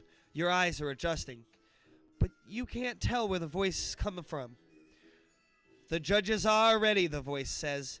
It hasn't spoken as if you haven't spoken. Blah, blah, blah. You're the most beautiful entrance we've ever had. What's with this guy, you wonder? Is he nuts? Is this some kind of sick joke? You and the twins are the weirdest looking freaks you've ever laid eyes on. This is a mistake, you cry. We didn't enter any contest. Be quiet and look beautiful, the voice orders. The beauty contest is about to begin. You hear applause. Contestant number 1, the voice calls. A spotlight skewers Jason. Turn around! Jason shrugs and then turns around, showing off his weird, tall, skinny body. An unseen audience claps enthusiastically. Number 2, the voice orders Stacy. Smile at the crowd. Stacy smiles with her tiny mouth and waves eagerly. The applause is polite, but it isn't as loud as it was for Jason. Number 3, the voice booms. The spotlight shines down on you. Open your mouth. Show the audience your fabulous teeth. You don't know what else to do, so you obey the voice. Your mouth is so big and your lower jaw hits the floor. The audience yells and hoots. They love you. The winner is contestant number 3, the voice declares. You've won. It's weird, but you feel almost proud. You wave and bow, blushing all over your enormous face. Then the stage lights go out, and you finally see the audience. They are funhouse freaks just like you. Their faces and bodies twisted, warped, bloated, and bent, and every single one of them gazing adoringly at you. But don't let it give you a swelled head. The end. All right, that'll do it for the creepy creations of Professor Shock for us tonight, I do believe.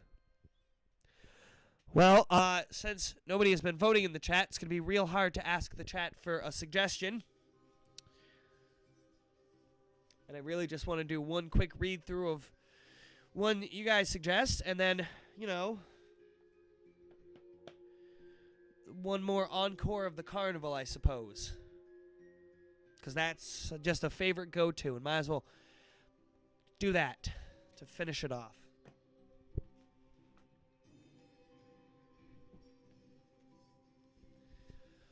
But if nobody chooses, I guess I can choose.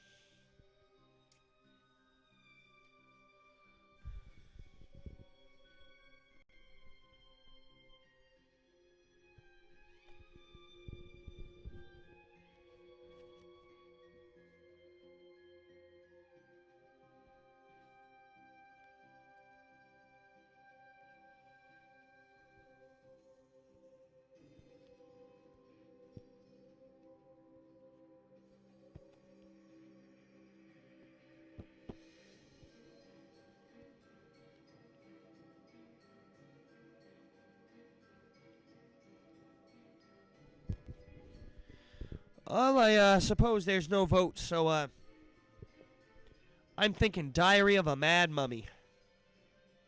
We'll go with that one, I guess. Actually, I can't remember if we did that last year.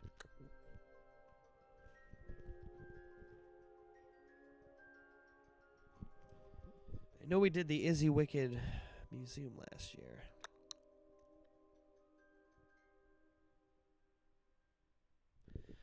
I don't think we've done a lot of the Return to Terror Tower. But it's not like these are my best performances anyway, so we'll go with the Mad Mummy unless anybody objects in the next like 30 seconds, a minute, whatever.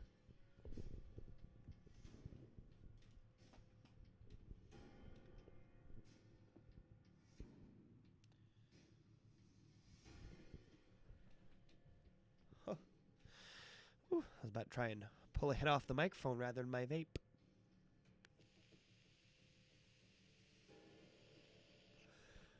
Well, I'm going to give you a second just in case somebody does pop up with a vote for what book we should do next. I'm sorry if that was too loud. I'm trying to... I can't balance the audio, right? I don't even know if the stream's actually lagging. It seemed fine when I put it up my phone, but here in the live thing, it seems to show like 5-10 minutes ago, so... Give me a second. I will be right back.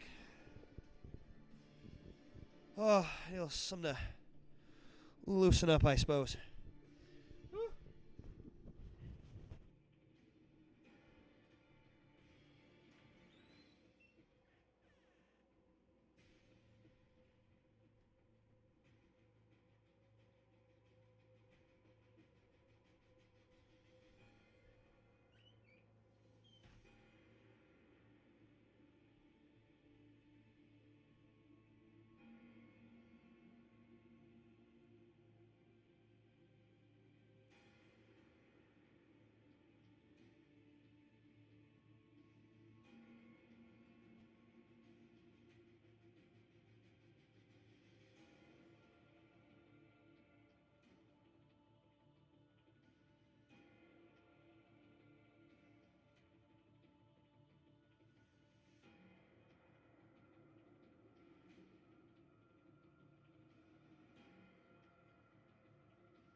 I'd say never fear I'm back, but that's the exact opposite of the circumstance, you know. Fear I am back. Or just, like, I don't know. Something else, I guess. I don't know, you don't have to be here.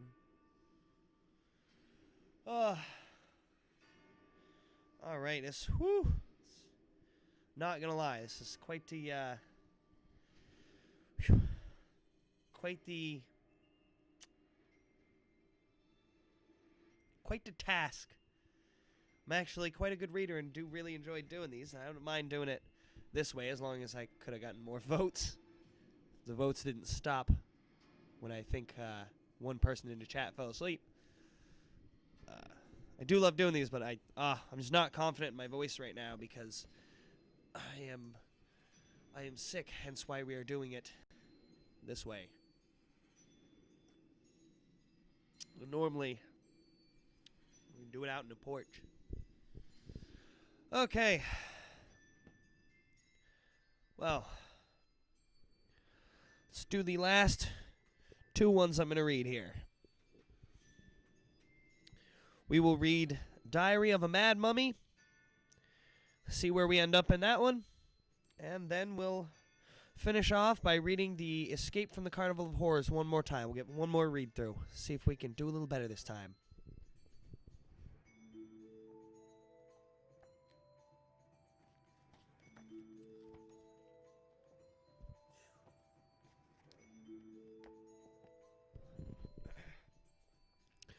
Welcome to San Francisco, the tour guide says. Her voice echoes in the marble lobby of the office building. This is the famous Pyramid Building, the city's most famous skyscraper. When do we get to see the mummy? Your 5-year-old sister whines at your side. You cringe and squeeze Susie's hands. You wish you didn't have to drag her around, but taking care of her is always your job on family vacations. Oh, well, you think, who cares? This is going to be the best vacation ever.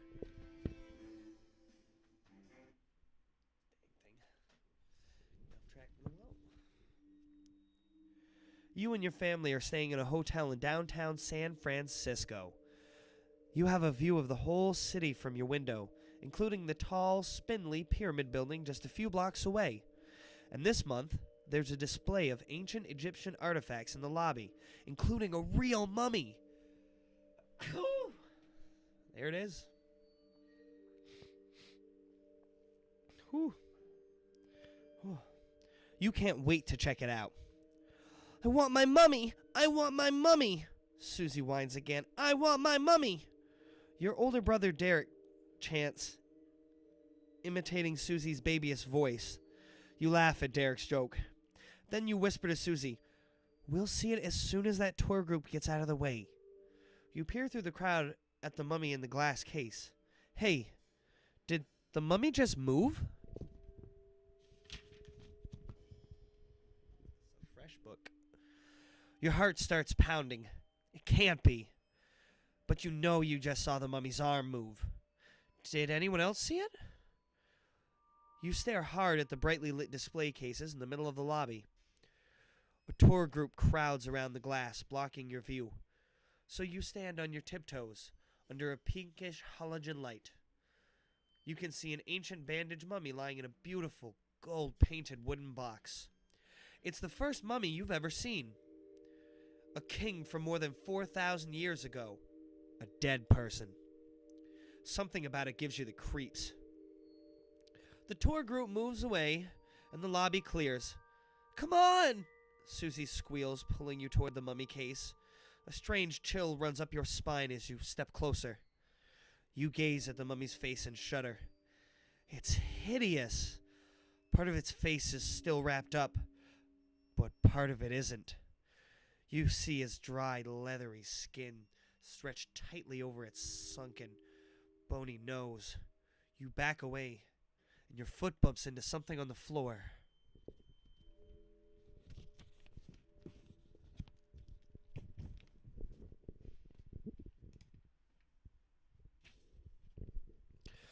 You glance down to see what you've kicked. Hey, look!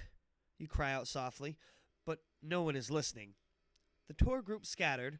Susie has let go of your hand. She's pressing her nose against the glass in front of the wooden mummy case. As usual, your 14-year-old brother, Derek, is acting as if he doesn't know any of you. He's talking to some kids by the door. Your parents examine another display case. No one notices what you found on the floor. You pick it up. It's a small clump of folded pages, tied together at the edge with dried grass. It looks like some kind of ancient book. You open it carefully. The pages seem as though they might crumble in your hands. You peer at the squiggly markings on the page. To your surprise, you recognize words. They're in English. The handwriting is hard to read, but finally you figure out what it says.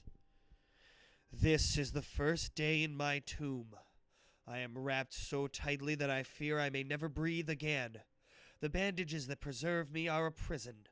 I am a king, yet they have brought me here, drained me of my blood, and bound me with bandages. Against my will. Stop! I beg them. Do not do this horrible thing. I am not dead. I am alive. Your mouth drops as you flip through the ancient pages. Could this be a diary of some kind?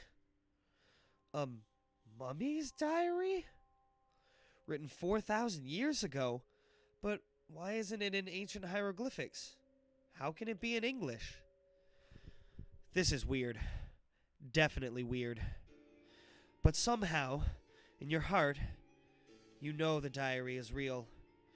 Every word of it is true. You glance around again. No one notices you. You turn to another page and read on. I am embalmed alive. The Pharaoh. The King. And why? For one reason only. Because upon my neck I bear a strange birthmark. A red stain in a strange shape that frightens my people. They think of it as a sign of evil. Even I am not sure what it means. Does it really mean that I am evil? Could I actually hurt people? Am I mad? Your hands tremble as you flip to another page and read on. Each night my spirit walks the earth. For centuries, each night my spirit writes in this diary, but now, at last, my chance has come. Tonight, my body will walk the earth. Tonight, here in the strangest of pyramids, I will escape my prison. Can it be possible? Is the mummy going to escape tonight? How? And is this the strangest of all pyramids? The pyramid building? It would seem strange to some old pharaoh, you guess. You read over the same pages again, trying to make sense of them. Each night my spirit writes this diary, it says. No way, you think. He isn't writing this with his hand. He's writing with his mind. The mummy thinks something, and it appears on the page. Awesome. You shoot a quick, sideways glance to make sure the lobby guard isn't watching. Then you tuck the diary under your shirt.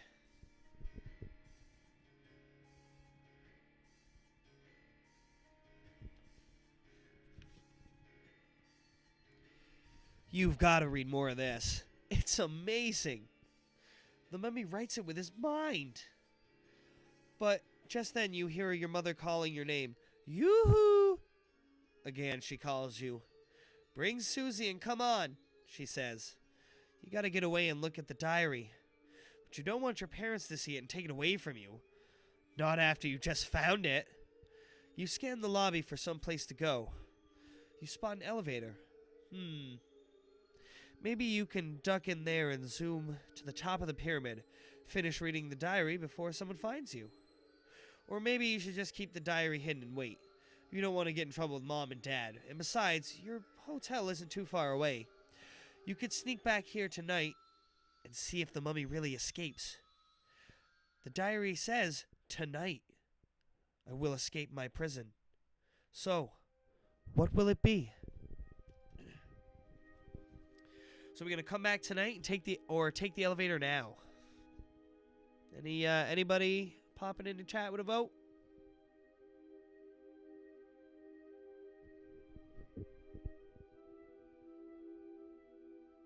Oh, hey. Nice.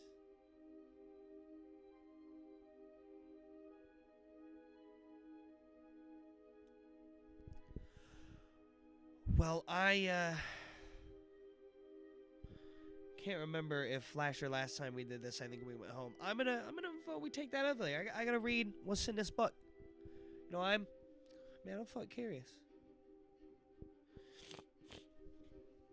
It's my ancient mummy's telepathic diary, and I want to read it now.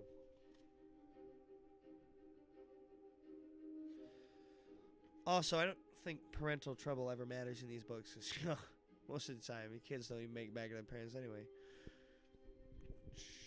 Shit. Okay, I was right.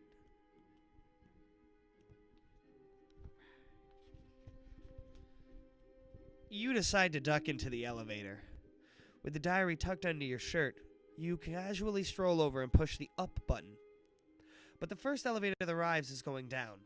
Oh, well, that'll do. Quickly, you slip into the elevator. Luckily, no one else gets on with you. Your parents don't even notice you're gone.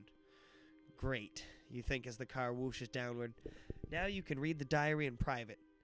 Ding! A bell rings and the doors open in the basement. Weird, you say as you step out of the elevator. This is the basement?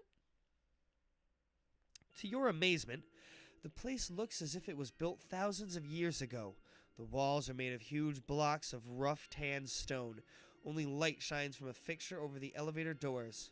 In the dim glow, you can see that the elevators are the only modern-looking part of the basement. Cautiously, you walk down a strange, dark hallway. Your sneakers scrape against the stones. It's really too dark to read the diary, but you can't help wanting to explore. The diary can wait, you decide.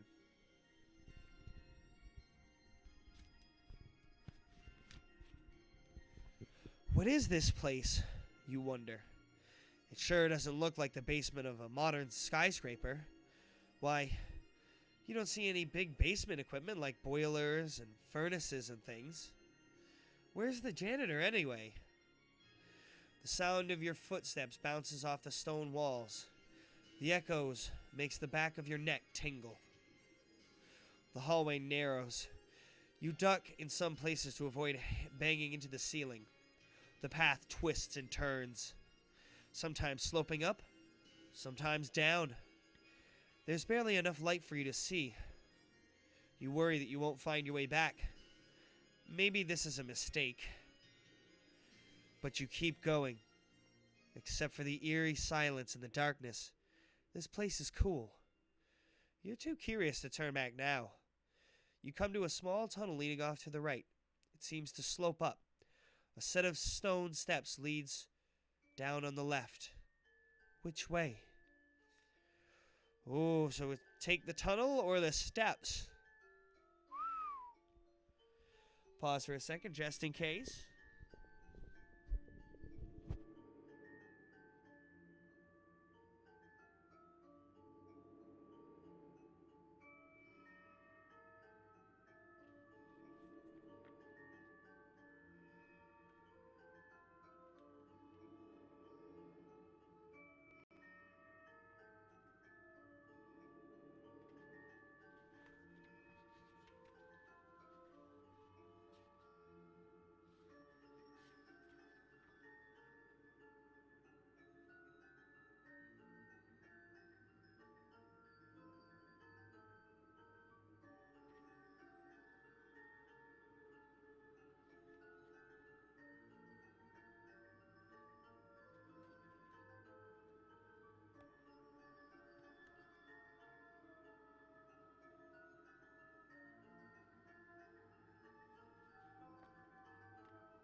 Okay.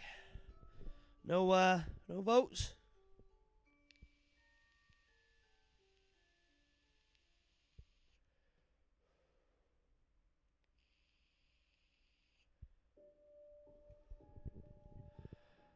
Fair enough.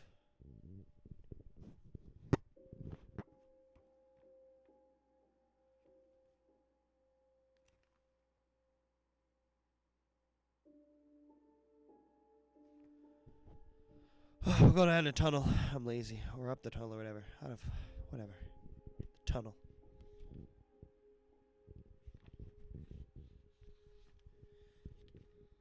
You decide to explore the tunnel. You step into it and climb up its gentle slope. Almost immediately, you feel a draft. There's a weird chill in the air. Where is it coming from? Maybe the tunnel leads directly outside, you think. But then the tunnel twists sharply and starts sloping downwards. You keep walking, though the light is getting dimmer. You've gone this far. Might as well discover where it leads. A few more steps downward and... Ouch! Your shoulders scrape against the walls. The tunnel's getting even narrower, you notice. In fact, soon enough, the tunnel is so narrow you have to turn sideways to fit through it. What's that funny smell? It smells like burning rubber or something. It makes your nose tingle and your throat feel tight. Suddenly, exploring doesn't feel like such a good idea. In fact, you're beginning to think it's all a big mistake. But you do hate to chicken out of an adventure. And how dangerous can the basement of an office building be? So you can either keep going or turn around. We're going to turn around. Or,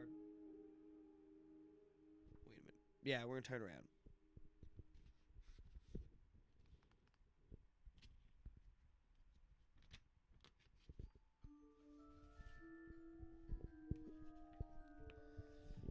At this point, I'm not even like kind of waiting. I don't know. If I see votes in there, I'll, hey, take the path you guys choose, but nobody votes, can't really choose. You decide to take the stone steps to the left. The narrow tunnel gives you the creeps. After a few steps down, the stairs level out. You see another set of steps leading upwards. You start to climb again. Your feet scrape across something gritty on the floor. You glance down and see sand. Sand? Definitely weird. You think as you reach the other stone landing. You feel as though you've been climbing up and down for days. You stretch your legs and then continue up the stairs. Where do the steps come out? You wonder. A back exit from the pyramid building? Do they lead into another building? A hot breeze ruffles your hair as you reach the top of the steps. That's odd, you think. It was chilly this morning and the weather person on TV predicted rain. Finally, you reach the top.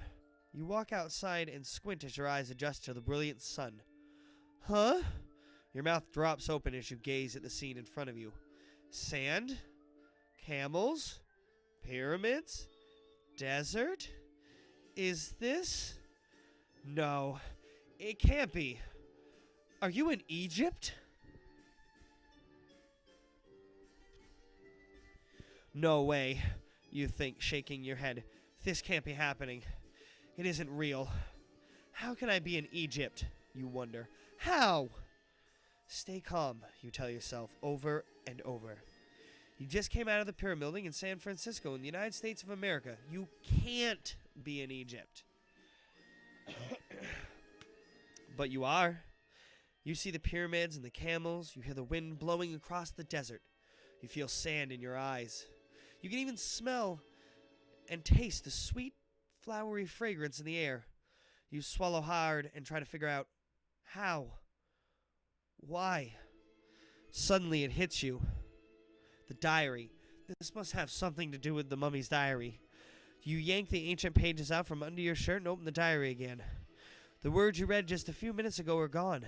Instead, the whole diary is filled with symbols and pictures. Hieroglyphs.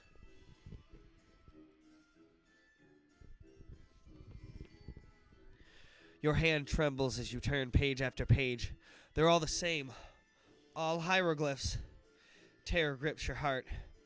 How can the diary be written in hieroglyphics? Have you somehow gone back in time, on top of everything else? You glance around to see some people in modern clothes. Okay. You reassure yourself, at least I'm still in the present. Maybe you still have a chance of getting back home. And you do want to get there right now. You turn and sharply head back toward the steps, but a young Egyptian man in a long white robe blocks your way. He has smooth tan skin, black hair, and sparkling brown eyes. You notice he's wearing a badge. He must be some kind of security guard. No entrance, he says in English. But I just came out of there. You sputter. No entrance, he says.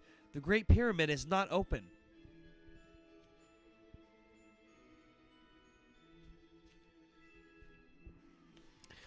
The Great Pyramid?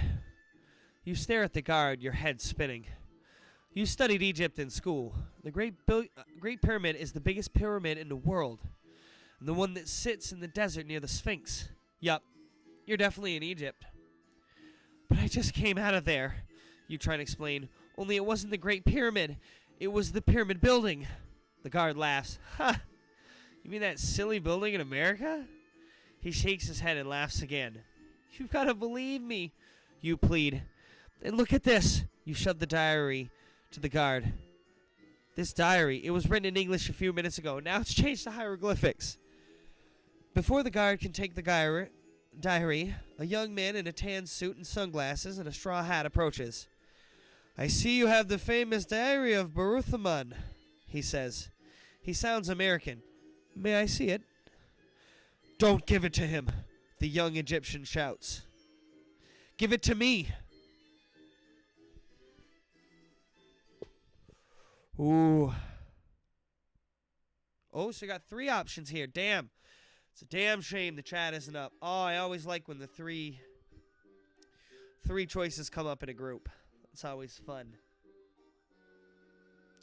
We can show the American the diary, the Egyptian the diary, or we can take it and run like fuck.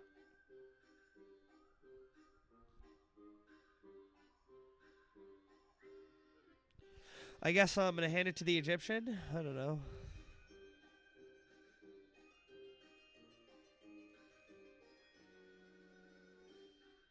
At this point, I'm just rolling the punches and seeing how this one ends. Seeing if we'll have time to actually do the Carnival of Horrors or if I'm going to be too beat by the end of this. You decide you trust the young Egyptian guard. He seems genuinely concerned. You hand him the diary. The American looks disappointed, but he turns and wanders away. The Egyptian man tells you his name is Muhammad. Then he examines the diary, his eyes widening. This diary must be returned to the royal tomb of Bahraman, he cries. Only then will the mummy rest. Come with me. Where are we going? You ask him. To the tomb, he whispers. His eyes narrow and his eyebrows curl in, making him look as if he has a deep, dark secret. Muhammad leads you by donkey to the Nile River, where you board a boat and then travel south all day and all night. Finally, you reach a strange, uninhabited part of Egypt. In the steamy heat, he leads you through a lush jungle, and then to another desert area, finally a sandy stone entrance to the tomb. You go in first, he says, pointing the way. Me? You think, why me?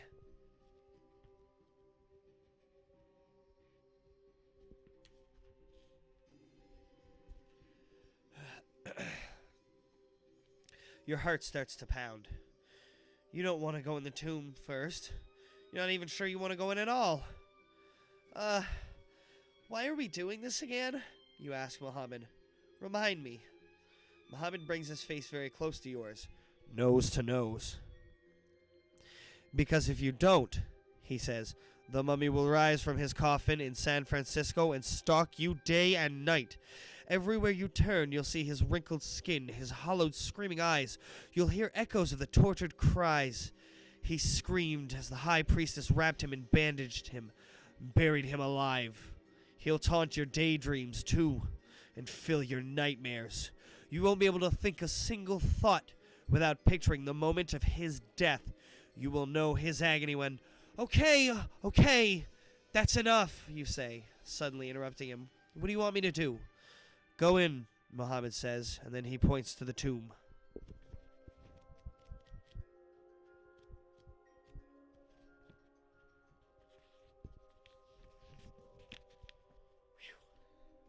You enter the cool, dark tomb with Muhammad right behind you. He carries a torch to light the way. The passageway, a narrow corridor made of large stone blocks, is creepy. You feel as if someone, or something, might jump out at you at any minute. You walk a few more steps forward and come into a place where the passageway splits into a fork with a Y. Which way? You ask. Follow your heart, Muhammad answers mysteriously. My heart, you think. Is that some kind of clue? Let's see. Your heart is on the left. Is that what he means? Should you take the passage on the left? You peer down the left passageway and see nothing but darkness. A horrible, empty darkness, as if no one has ever returned from that path. You peer down the passageway to your right. It looks wider than the other one, and brighter. It isn't nearly so dark. Ooh, so left or right here.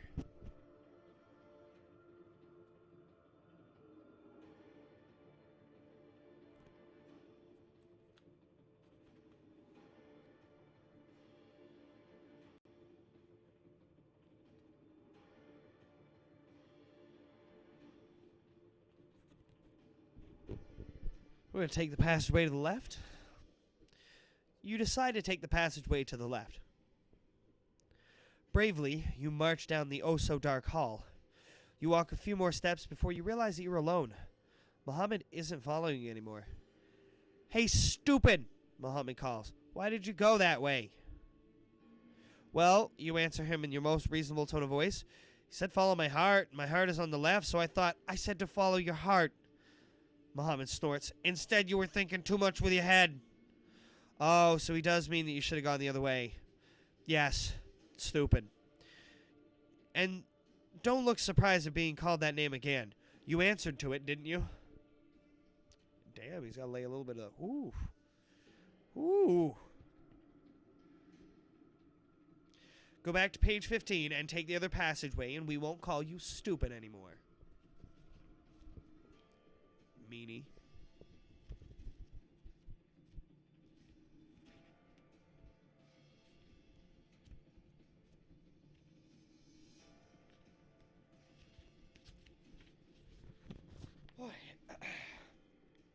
You decide to take the passageway to the right. At the end of the hall, you come to a large square burial chamber. Inside, the light from Muhammad's torch, you see a stone platform where the mummy's coffin once rested. Now the mummy is in San Francisco on display. But other special objects that once belonged to the king Bahraman are still here. So this is the mummy's tomb, you ask quietly. Muhammad nods. Hey, what's that? You ask. You spot a hinged wooden box in the shape of a serpent in painted gold. That's where the diary belongs, Muhammad says. Place it there. He's right. The diary fits in the box perfectly. Now I must leave you, Muhammad says. It is forbidden for me to stay in the king's tomb, but I give you this map and a small torch. He hands them to you. The light should last you long enough for you to study the map. If you make the right choices, you will find your way back through the mystical portal to your land. It was the mummy's magic that brought you here. The same magic can take you back. Good luck. Wait, you cry, but you're too late. Muhammad has bolted from the chamber.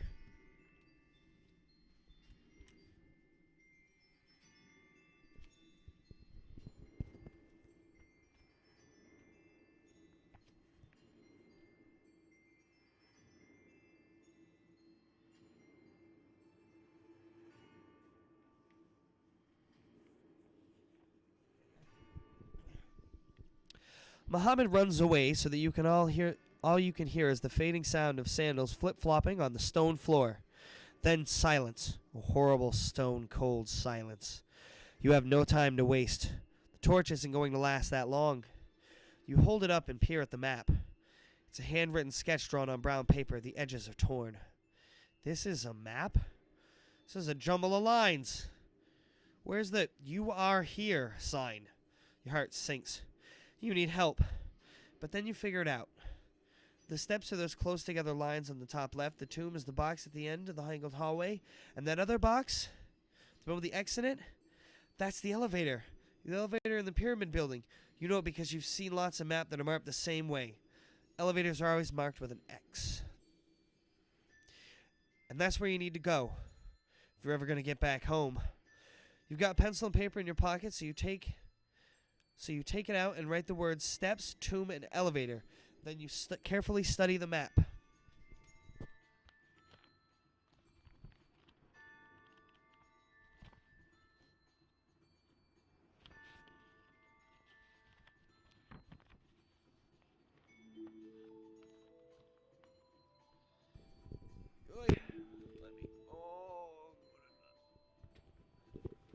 Make sure you can see the map. Oh, God. That is the map there.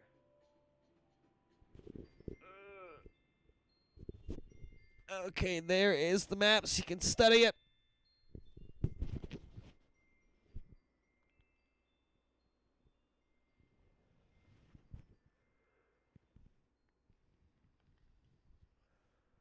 Ooh. Where did I put that? Oh.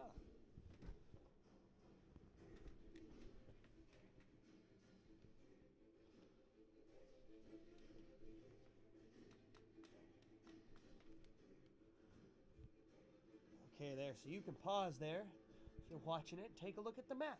I'm going to take a look at the map myself real quick.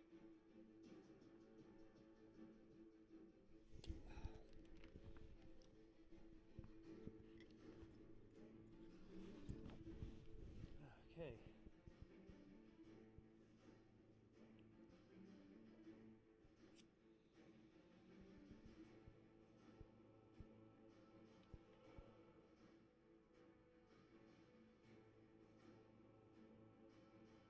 Oh, that's gonna be confusing. Okay.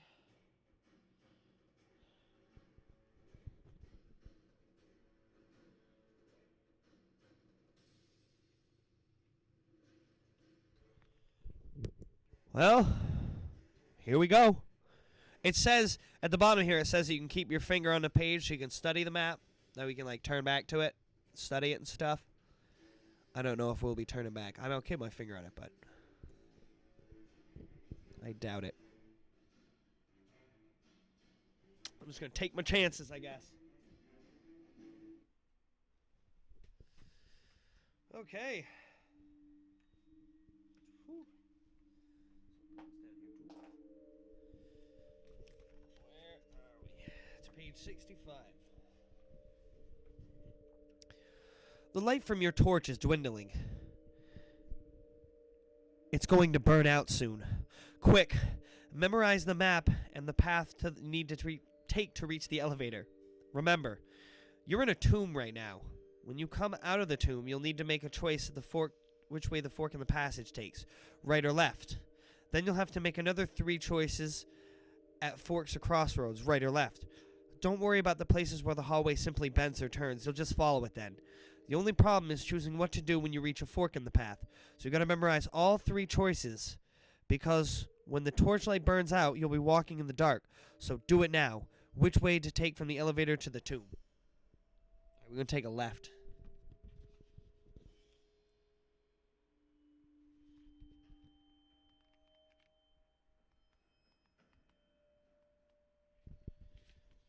Alrighty. Almost at once, the torch flickers out, but you don't care. You've made your decision. You're going left, right, straight. In the dark, you walk boldly forward. Wait. I gotta go back to that page and reread that. I think I messed up. I think there was more to the choice there than just one single direction. Oops.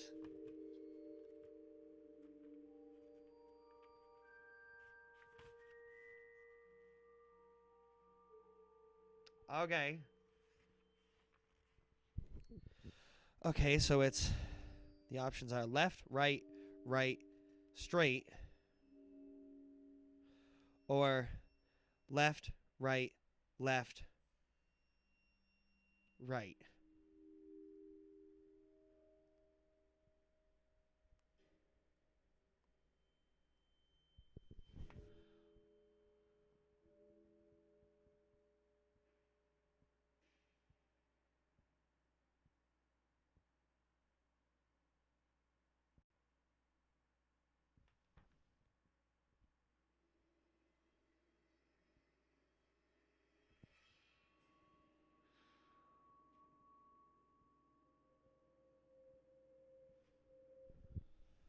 Oh, son of a...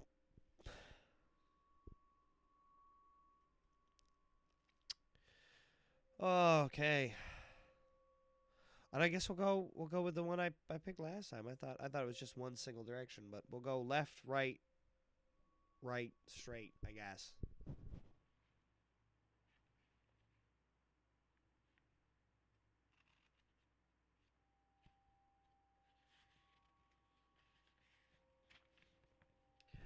Almost at once, the torch flickers out, but you don't care. You've made your decision. You're going left, right, straight.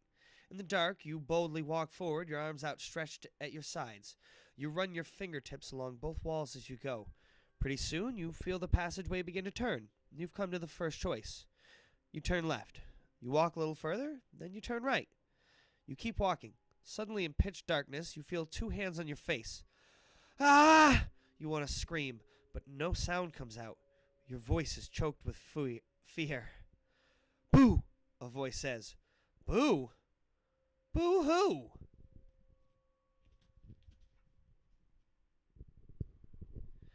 The hand taps you again. You're it, the voice calls, then laughs. You recognize that laugh. It's your brother, Derek. You made it. You made it back to the pyramid building. Derek, what are you doing down here? You ask. Boy, are you gonna get it, he declares. Mom and Dad are really worried, and they're mad you left Susie all alone. They have people searching the whole building for you. They sent me down here to the basement. You try and explain to Derek about the mummy, but he only laughs and shakes his head. Then he grabs you by the ear. He drags you through a door you hadn't seen before and up some stairs. He's right about your parents. They're really steamed. And as far as you're concerned, this book might as well be titled Diary of a Mad Mommy. You can forget about any more exploring. You're grounded for a month. The end.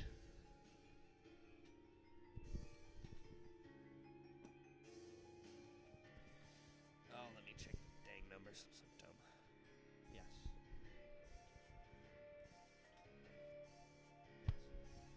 Alrighty. Ooh. Nice. Hey, that's a pretty good end. We, whenever we do this, I don't think we've once in the group thing, at least, we've cowered it out or whatever and gotten like a slap in the face end where it's like, yeah, you just went home and you were a coward, haha, the end. But we've never gotten one where we made it through at least some sort of adventure and made it back home safe. The kids always end up dead or like really embarrassed and left up in the air. It's never good. It's never good for us during these, so that's nice. On the last one, we actually managed to get back to the place we started alive. I mean, hey, we were grounded. That sucks. We made it out alive. That's a pretty big...